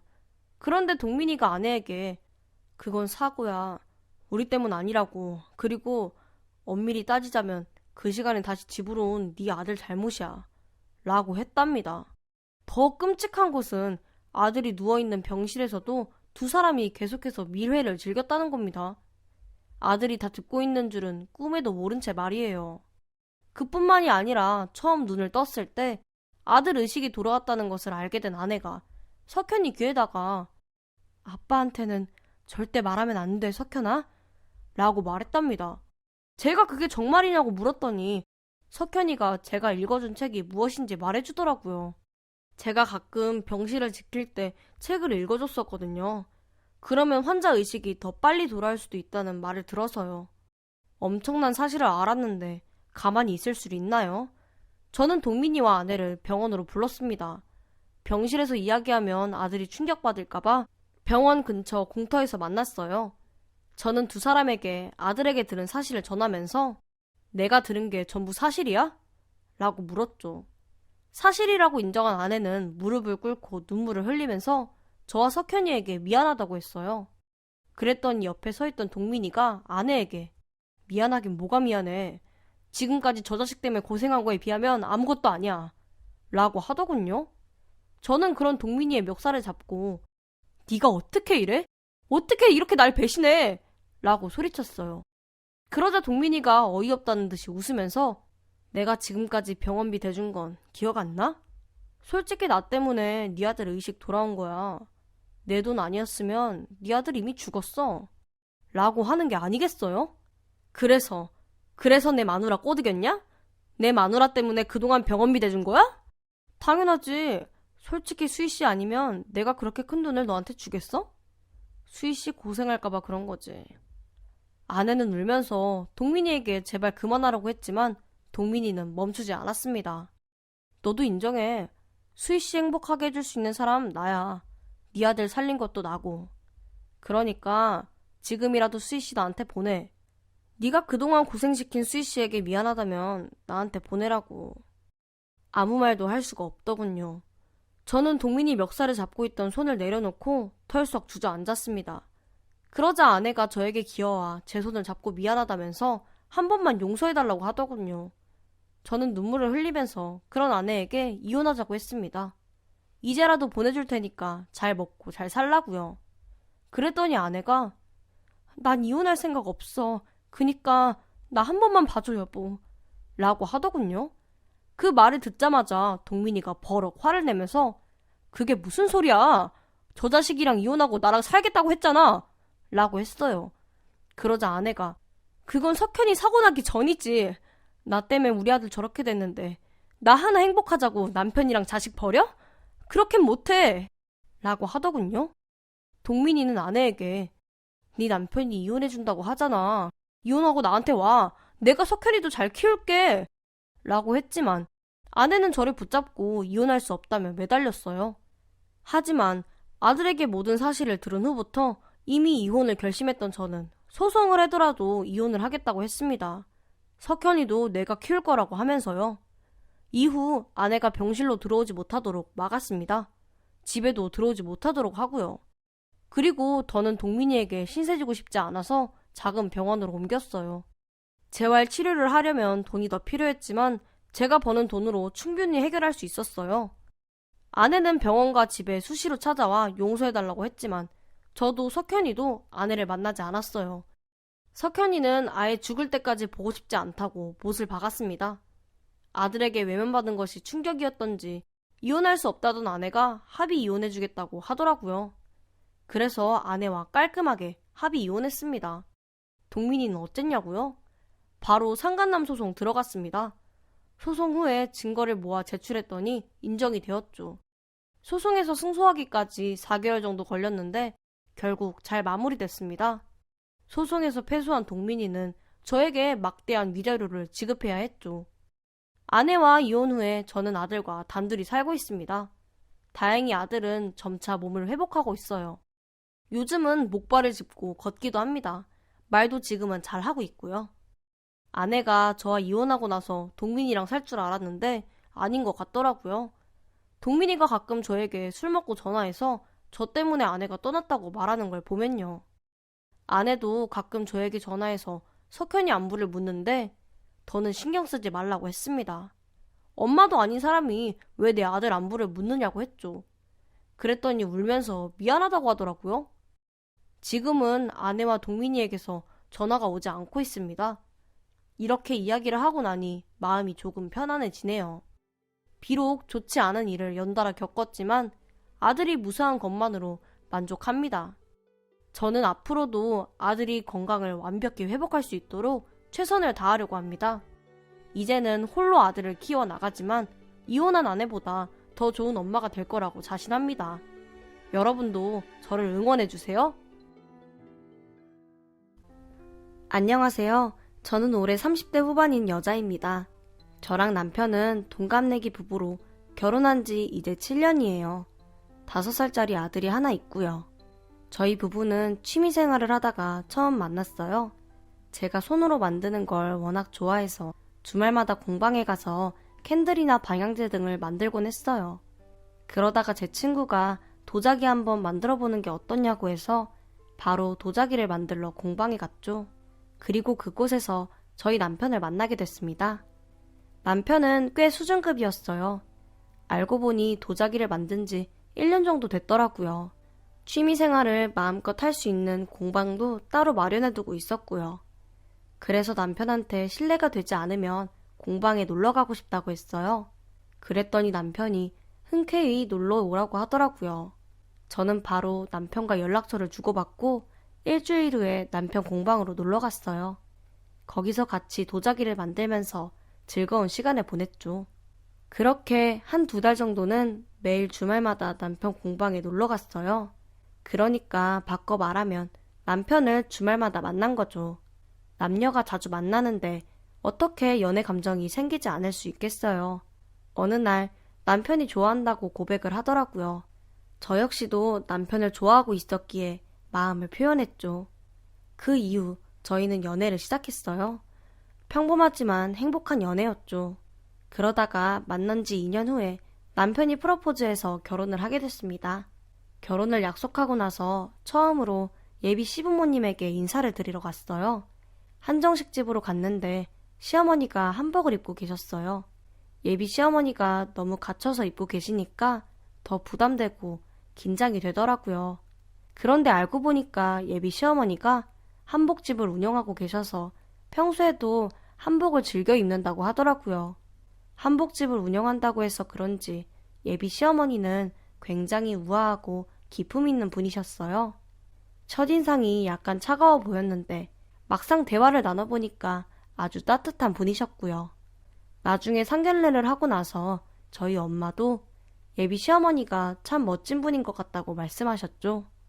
날짜 잡자마자 바로 결혼 준비를 시작했는데 별 문제 없이 순조롭게 진행됐어요. 처음에는 결혼 준비로 걱정이 많았어요. 준비 과정에서 예비 신랑이랑 많이 다툰다는 말을 너무 많이 들었거든요. 심지어 제 친구의 지인은 결혼 준비하다가 파혼도 했고요. 그런데 저희는 다행히 결혼 준비하면서 싸우지 않았어요. 남편이 제 의견을 많이 따라줬거든요. 저희 예비 시부모님도 결혼 준비하는 데 있어서 전혀 터치하지 않으셨고요. 결혼 준비하고 나서 신혼여행은 발리로 갔어요. 일주일 동안 다녀왔는데 정말 꿈같은 시간이었죠. 할 수만 있다면 한국으로 돌아오고 싶지 않을 만큼 행복했어요. 신혼여행을 마치고 집에 돌아오니까 그제서야 결혼했다는 사실이 실감나더라고요. 특히 남편 친척분들에게 인사드릴 때 아, 내가 진짜 유부녀가 됐구나 하는 생각이 들었어요. 그런데 남편도 저랑 같은 생각이었다고 하더라고요. 저희 친척들한테 인사할 때 내가 정말 결혼했구나 하고 생각했대요. 아무튼 저는 결혼해도 시집살이는 당하지 않을 거라고 확신했어요. 저희 시어머니 같이 기품 있고 얌전한 분이 시집살이를 시킬 리가 없다고 생각했으니까요. 제 생각대로 시어머니가 시집살이를 시키진 않으셨어요. 다만 뭐라고 할까요? 좀 까다롭다고 해야 할까요? 아무래도 한복을 만드는 작업은 섬세함이 있어야 하잖아요. 그래서 그런지 시어머니는 좀 예민하고 까다로운 부분이 있으셨어요. 예를 들어서 시어머니는 음식을 하나 만들어도 대충 하는 법이 없으셨어요. 모든 재료를 미리 준비해 놓은 후에 한 채의 오차도 없이 계량해서 음식을 만드셨죠. 그리고 모든 옷을 다림질해서 입으셨어요. 심지어 속옷까지 다림질 하셨죠. 그래서 저희 남편도 어렸을 때부터 다림질한 속옷을 입었어요. 솔직히 시어머니는 그렇게 하는 걸 원하시니까 그렇게 한 거잖아요. 그러니까 굳이 저까지 그럴 필요는 없지 않나요? 하지만 제 이런 생각을 시어머니는 물론 남편도 이해하지 못했어요. 남편은 늘 그래왔듯이 다림질된 속옷을 입길 원했어요. 시어머니도 당신 아들에게 그렇게 해주기를 바라셨고요. 까놓고 말해서 본인이 그걸 원하면 본인이 직접 본인 속옷을 다림질하면 되는 거 아닙니까? 하지만 남편은 꼭 제가 해주길 원했어요. 제가 다림질해준 속옷을 입어야 왠지 사랑받는 것 같다고 하면서요. 그게 말입니까? 반깁니까? 아니 그럼 다림질 해주지 않으면 사랑하지 않는 건가요? 결혼하고 나서 1년 동안은 원하는 대로 해줬습니다. 그런데 2년이 되니까 힘들더라고요. 게다가 아이까지 생기고 나니까 남편 속옷을 다림질해줄 시간이 없었어요. 그래서 남편에게 부탁했습니다. 그냥 속옷을 입거나 본인이 직접 다림질해서 입으라고요. 그랬더니 남편이 서운하다고 하더라고요. 아이 생기고 나서 자신에게는 너무 무신경해졌답니다. 더 황당한 건 그걸 또 시어머니에게 고자질했어요. 시어머니는 저에게 정 힘들면 본인이 하겠다고 했어요. 그런데 어떻게 시어머니한테 그럼 어머니가 어머니 아들 속옷 다려주세요? 라고 말할 수 있겠어요. 어쩔 수 없이 제가 하겠다고 했죠. 그래서 계속 다림질을 했냐고요? 절대 아니죠. 남편의 그 버릇을 고쳐놨습니다. 은근슬쩍 속이고 다림질하지 않은 속옷을 입혔어요. 남편이 눈치챌 줄 알았는데 모르더라고요. 그러다가 남편에게 솔직하게 고백하면서 봐봐, 굳이 다림질 안 해도 입을 수 있지? 라고 했어요. 그러자 남편이 곰곰이 생각해보더니 정말 그러네. 그럼 굳이 다리지 않아도 되겠다. 라고 하더라고요. 그 이후부터 남편 속옷은 다리지 않게 되었죠. 까다롭고 약간은 예민한 시어머니 덕분에 요리할 때도 좀 긴장이 되었어요. 시어머니가 별 다른 말씀은 하지 않으셨지만 왠지 시부모님에게 완벽한 요리를 대접해야 한다는 압박감이 있었거든요.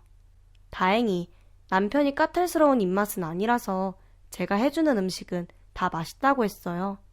아들이 맛있다고 하니까 시어머니도 불만을 표시하지 않고 제가 해드리는 요리를 맛있게 드셨고요. 그런 부분이 좀 신경이 쓰이기는 했지만 드라마나 영화에 나오는 것처럼 시집살이를 시키는 분은 아니셨어요. 그래서 다행이라고 생각하면서 살았죠. 그러던 중 시어머니에게 감사함을 느낀 일이 있었습니다. 아이를 임신하고 나서 회사를 그만뒀는데 아이가 돌이 지나니까 다시 일하고 싶더라고요. 제가 원래 일 욕심이 좀 있었거든요. 그래서 회사 관둘 때도 고민이 진짜 많았어요. 할 수만 있다면 막달까지 회사를 다녔다가 1년 육아휴직을 하고 나서 복직하고 싶었거든요. 그런데 아기가 뱃속에 있을 때부터 좀 작았어요. 게다가 유산기도 있었고요. 그렇다 보니까 도저히 직장을 다닐 수가 없더라고요. 그래서 회사를 그만두고 태교에만 전념했죠. 근데 화장실 들어갈 때 다르고 나올 때 다르다고 하잖아요. 아이가 어느 정도 크니까 일하고 싶어서 몸이 근질근질 하더라고요. 그런 제 마음을 시어머니가 단번에 눈치채셨어요. 어느 날 시어머니가 저한테 너 일하고 싶지 않니? 라고 물으셨어요. 저는 솔직하게 일하고 싶지만 아이 때문에 그럴 수가 없다고 했죠. 그러자 시어머니가 내가 손주 봐주면 회사 다시 다닐 거니? 라고 하시더라고요. 그때 시어머니가 운영하시던 한복집을 아는 분에게 넘기고 집에서 쉬실 때였거든요. 저는 그런 시어머니에게 그렇게만 해주시면 감사하겠다고 대답했어요. 그랬더니 당신이 손주를 봐줄 테니까 직장을 알아보라고 하시더라고요. 나중에 회사에 취직하고 나서 시어머니에게 어머니, 그때 왜 직장에 다니라고 말씀하셨어요? 라고 물어봤어요. 제 물음에 시어머니는 요즘은 여자도 일해야 하는 시대라고 말씀하셨죠. 너무 아이만 보면서 자기 희생하는 것보다는 자신만의 커리어를 쌓는 게 더 중요하다면서요. 그 말을 듣고 어찌나 눈물이 나던지 펑펑 울면서 시어머니에게 정말 감사하다고 말했어요. 그랬더니 시어머니가 인자하게 웃으시면서 아이는 걱정하지 말고 회사 열심히 다니라고 해주시더라고요. 시어머니 덕분에 다시 일하게 됐지만 한 가지 문제가 있었어요. 바로 저희 집과 시댁이 너무 멀다는 점이었어요. 그 당시에 저희 집이랑 시댁이 차로 1시간 거리였어요. 그렇다 보니까 아이를 시어머니에게 맡길 때 많이 불편하더라고요. 제가 그 문제로 힘들어하니까 남편이 시댁 근처로 이사 가는 게 어떻겠느냐고 제안했어요. 사실 시댁 근처로 이사 가는 게 마냥 좋지는 않았지만 별다른 방법이 없더라고요. 그래서 바로 집을 구해서 시댁 근처로 이사를 갔습니다. 그러고 나니까 한결 편안하더라고요. 시어머니 반찬도 자주 얻어먹을 수 있어서 좋았고요. 그러던 어느 날이었습니다. 평일에 월차를 내고 집에서 아이랑 놀고 있었어요. 오랜만에 엄마랑 노니까 아이도 많이 좋아했고요. 그러다가 아이가 놀이터에 가고 싶다고 해서 밖으로 나갔어요. 아이랑 신나게 놀이터에서 놀고 나니까 어느새 오후 1시더라고요. 당연히 점심을 먹지 않았던 터라 아이가 배고프다고 보채기 시작했어요. 저는 얼른 아이를 데리고 집으로 들어가려고 했는데 우연히 집을 나서는 시어머니를 보게 되었어요. 시어머니를 만났는데 그냥 모른 척할 수가 없어서 인사를 하려고 다가갔어요. 그런데 시어머니가 저를 못 보고 어떤 차를 타고 가버리시더라고요. 어쩔 수 없다고 생각하면서 아이를 데리고 집으로 들어갔죠. 그리고 저녁 때 아이랑 같이 시댁에 가서 시어머니에게 낮에 우연히 봤다고 말씀을 드렸죠. 시어머니가 엄청나게 당황해 하시더라고요. 심지어 말까지 더듬으셨어요. 그 모습이 좀 이상하다고 생각됐지만 왠지 더 물어볼 수가 없더라고요. 그래서 그냥 넘어갔죠. 그러고 나서 2주 후였나? 주말에 마트에서 장을 보고 집으로 가다가 다시 시어머니를 우연히 만났어요. 시어머니가 2주 전에 봤던 그 차를 타고 또다시 어디론가 가시더라고요. 저는 그때처럼 시어머니에게 봤다고 말하려다가 당황해하시던 모습이 떠올라서 일부러 말하지 않았어요. 대신 시어머니를 좀 유심히 지켜봐야겠다고 생각했죠. 저는 분명 또다시 그 차를 보게 될 거라고 확신했어요. 아니나 다를까 일주일 후에 저희 동네에서 그 차를 다시 보았습니다. 그때가 주말 저녁이었어요. 남편이 친구 모임에 가서 아들이랑 단둘이 저녁을 먹고 산책을 나갔어요. 그러다가 시어머니가 그 차에서 내리는 모습을 우연히 보게 됐죠. 이번에는 자동차 주인 얼굴도 보았습니다. 웬 젊은 남자였어요. 대략 나이는 40대 중반? 물론 저보다는 나이가 있어 보였지만 시어머니에 비해서는 많이 어린 거였죠. 그런데 아주 놀라운 장면을 목격했어요. 시어머니를 따라 차에서 내린 남자가 잘 들어가라고 말하면서 시어머니를 껴안는 게 아니겠어요? 그것도 아주 다정하게 말이에요. 그 모습을 보고 하마터면 소리를 지를 뻔했어요. 남자는 시어머니를 껴안은 후 차를 타고 돌아갔고 시어머니는 그 남자 차가 사라질 때까지 지켜봤다가 집으로 들어가셨어요. 온몸에 소름이 돋는 걸 느꼈습니다. 왜냐하면 제가 시어머니의 불륜 장면을 정면으로 목격한 거니까요. 아무리 믿을 만한 사람이 없다고 해도 시어머니가 그럴 줄은 정말 몰랐습니다. 저는 오히려 바람을 피운다면 저희 시아버지가 피우실 거라고 생각했어요. 왜냐하면 시어머니는 약간 내향적인 성격인데 시아버지는 굉장히 외향적이시거든요. 나가는 모임도 많으시고요. 그러니 시아버지가 바람을 피울 확률이 더 높다고 생각했죠. 근데 시어머니일 줄이야. 그것도 젊은 남자라니. 눈으로 보고도 믿기지 않았죠. 당장 남편에게 말하고 싶었지만 너무 큰일이라서 그런지 입 밖으로 말이 나오지 않았어요. 그 사실을 남편이 알면 당연히 시아버지도 아시게 되고, 그럼 저희 집안은 끝장나는 거니까 더욱 조심하게 되더라고요. 그래도 도저히 혼자 알고 있는 건 너무 힘들어서 믿을 만한 친구에게 사실을 말했어요.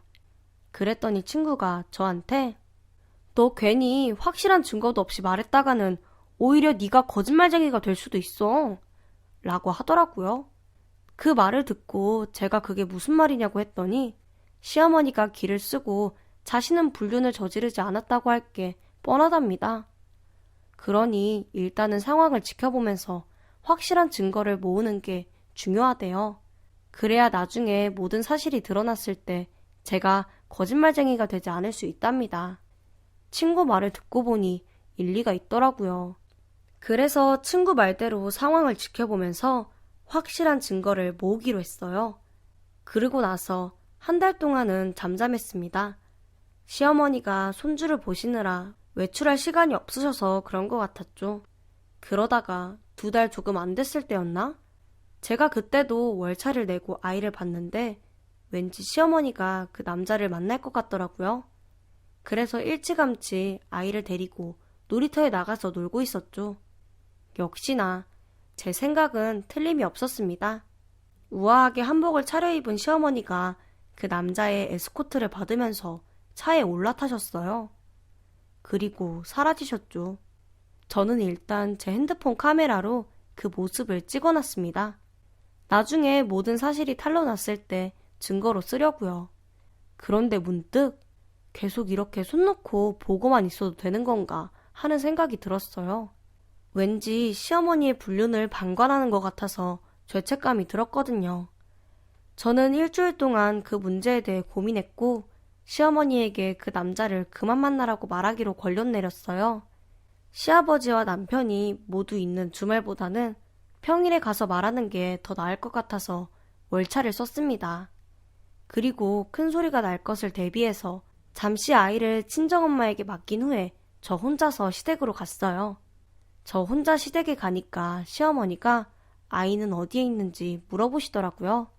그래서 솔직하게 친정엄마에게 맡겼다고 말하면서 할 말이 있다고 했습니다. 그랬더니 저에게 무슨 할 말인데 그러니? 라고 물으시더라고요. 저는 일단 제가 찍어놓은 증거사진을 시어머니에게 보여드렸어요. 증거사진을 본 시어머니 얼굴은 한순간에 굳어지셨죠. 그런 시어머니에게 예전부터 알고 있었다고 말했더니 시어머니가 저에게 뭘 알고 있었는데? 라고 물으시더라고요. 저는 시어머니에게 요즘 사진 속 남자랑 만나고 계시죠? 라고 했습니다. 그랬더니 시어머니가 헛웃음을 치시면서 그래서 나한테 이런 말을 하는 이유가 뭐니? 라고 물으셨죠. 저는 시어머니에게 어떻게 그 남자를 만나게 됐는지는 모르겠지만 이른 시일 내에 정리하라고 말씀드렸어요. 그러자 시어머니가 시아버지랑 남편에게 말했느냐고 물으시더라고요. 아직 말하지 않았다고 대답했더니 저에게 그럼 앞으로는 이야기할 거니? 라고 하시더라고요. 저는 그건 아직 생각 중이라고 하면서 되도록 그 남자를 빨리 정리하시라고 말했어요. 아주 차분하고 정중하게 말씀드렸죠. 시어머니는 제 예상대로 몹시 불쾌해하셨어요. 저에게 그건 본인이 알아서 할 거라고 하시면서 신경 쓰지 말라고 하셨죠. 하지만 시어머니가 바람을 피우고 있는데 신경 쓰지 않을 며느리가 어디 있나요? 저는 시어머니에게 그 남자를 만나는 건 저희 남편과 시아버지에게 상처가 되는 일이라고 빨리 정리하라고 말씀드렸어요. 그런데도 시어머니는 당신이 알아서 하겠다고 하면서 시어머니에게 이래라 저래라 하지 말라고 하셨죠. 도저히 대화가 통하지 않더라고요. 단 한 번도 시어머니와 대화가 통하지 않는다고 생각한 적이 없었는데 그날은 그랬습니다. 결국 저는 시어머니에게 그 남자를 정리하겠다는 확답을 듣지 못한 채 집으로 돌아왔어요. 사실 거의 쫓겨났습니다. 시어머니가 화를 내면서 당장 나가라고 소리치셨거든요. 저는 그래도 며느리에게 들켰으니까 시어머니가 그 남자를 정리할 줄 알았습니다. 하지만 그건 어디까지나 제 생각이었죠. 주말에 남편이랑 아이를 데리고 시댁에 갔는데 시어머니가 보이지 않는 거예요. 남편이 시아버지에게 엄마는 어디 갔어요? 라고 물었더니 놀러 나갔다면서 방금 나갔는데 못 봤냐고 물으시더라고요. 그 말을 듣자마자 저는 아이를 남편에게 맡기고 남편 외투 주머니에 있던 자동차 키를 챙겨서 뛰쳐나갔어요. 역시나 시어머니가 막 그 남자 차를 타고 동네를 벗어나고 있더라고요. 저는 얼른 차에 시동을 걸고 그 차를 쫓아갔습니다. 잠시 후에 남편이 전화해서 무슨 일이냐고 물었지만 저는 나중에 모두 설명해주겠다고 하고 전화를 끊었어요. 시어머니를 태운 차는 서울을 벗어나 외곽 지역으로 향했어요. 이정표를 보니까 양평으로 가는 것 같더라고요.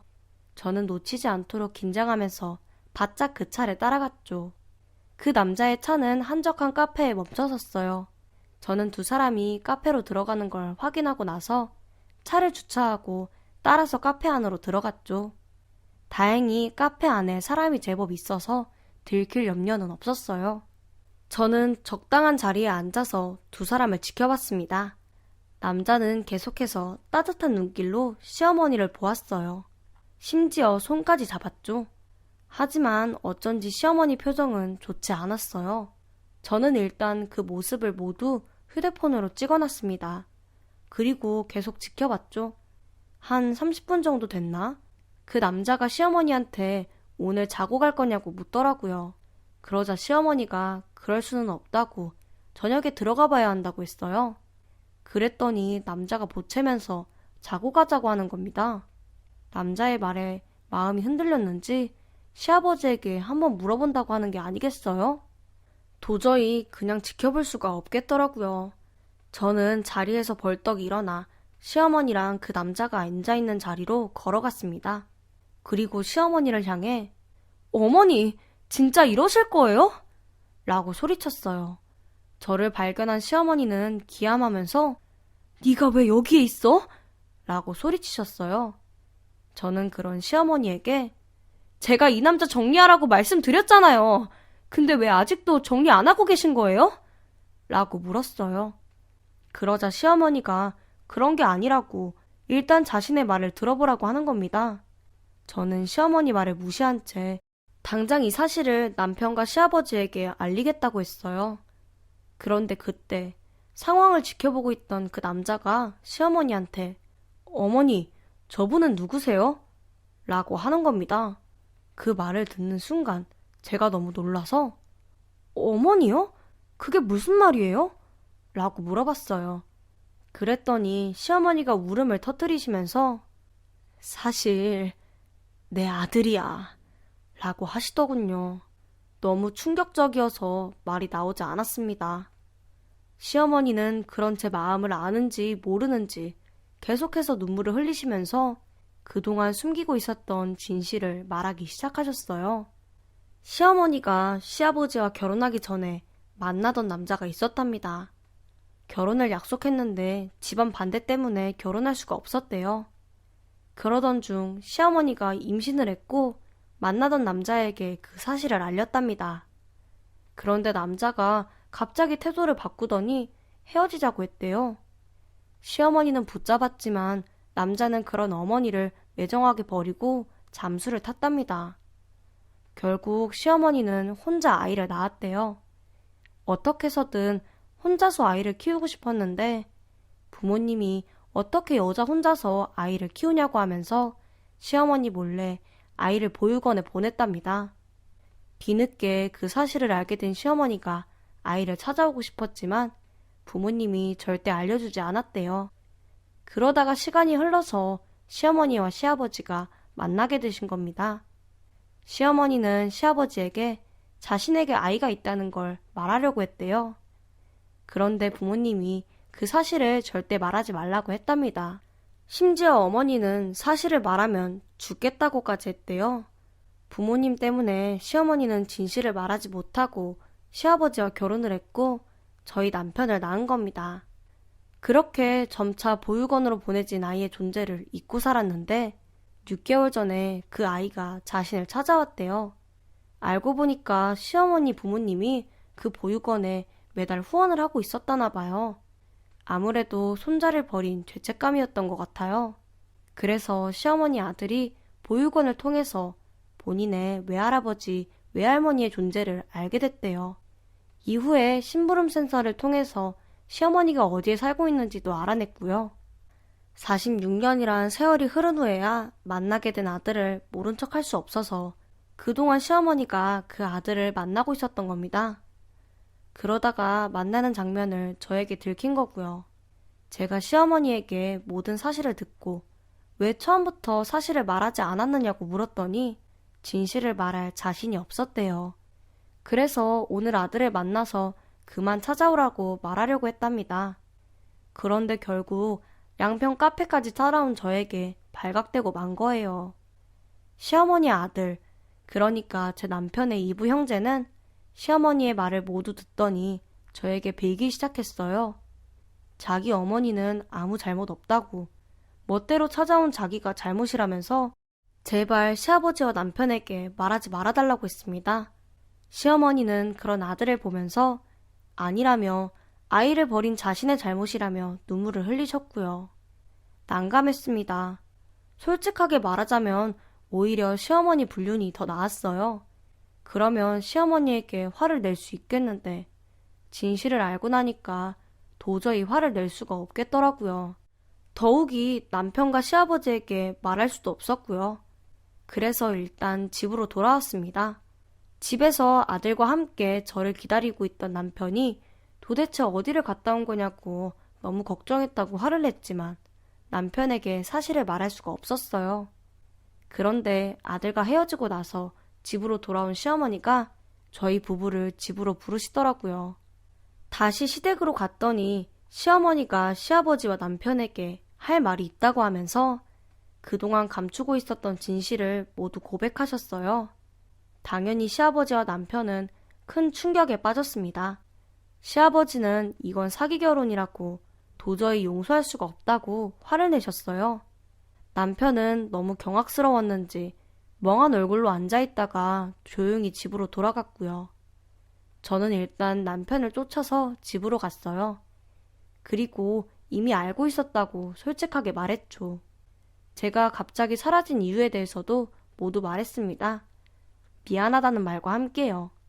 그랬더니 남편이 고맙게도 이해한다고 하더라고요. 본인이라도 저한테 사실을 말하지 못했을 거라고 하면서요.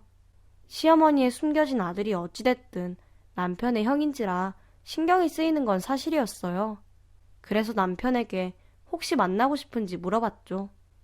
남편은 잠시 고민하다가 누군지 궁금은 하지만 만나고 싶지는 않다고 했어요.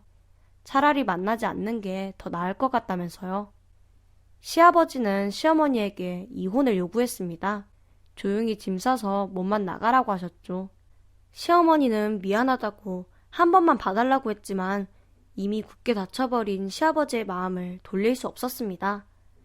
시어머니가 저희 집에도 찾아와서 남편에게 사과했지만 남편은 받아주지 않았어요. 오히려 다시는 시어머니 얼굴 보고 싶지 않다며 화를 냈죠. 결국 시어머니는 집을 나가셨어요. 아니, 쫓겨났다고 말하는 게 정확하겠네요. 시어머니가 이혼해주지 않으니까 시아버지가 어머니를 쫓아내셨어요. 집을 나오게 된 시어머니는 남편 이모님 집으로 들어가셨고요. 남편 이모님이 이모부님과 사별하고 나서 홀로 지내고 계셨거든요. 그 바람에 모든 사정을 알게 된 이모님이 시댁으로 찾아와서 눈물로 호소했지만 시아버지는 받아주지 않으셨어요. 평소에 이모님을 참 좋아했던 남편은 아예 만나지도 않았죠. 시아버지와 남편 모두 강하게 마음을 먹은 것 같았습니다. 그러던 중 남편 이부 형제에게 전화가 왔어요. 만나달라고 하길래 집 근처 카페에서 만났죠. 제가 남편 이부 형제에게 제 번호는 어떻게 알았냐고 물었더니 시어머니가 알려줬다고 하더라고요. 무슨 일로 보자고 한 거냐고 했더니 남편과 시아버지를 설득해달라고 했어요.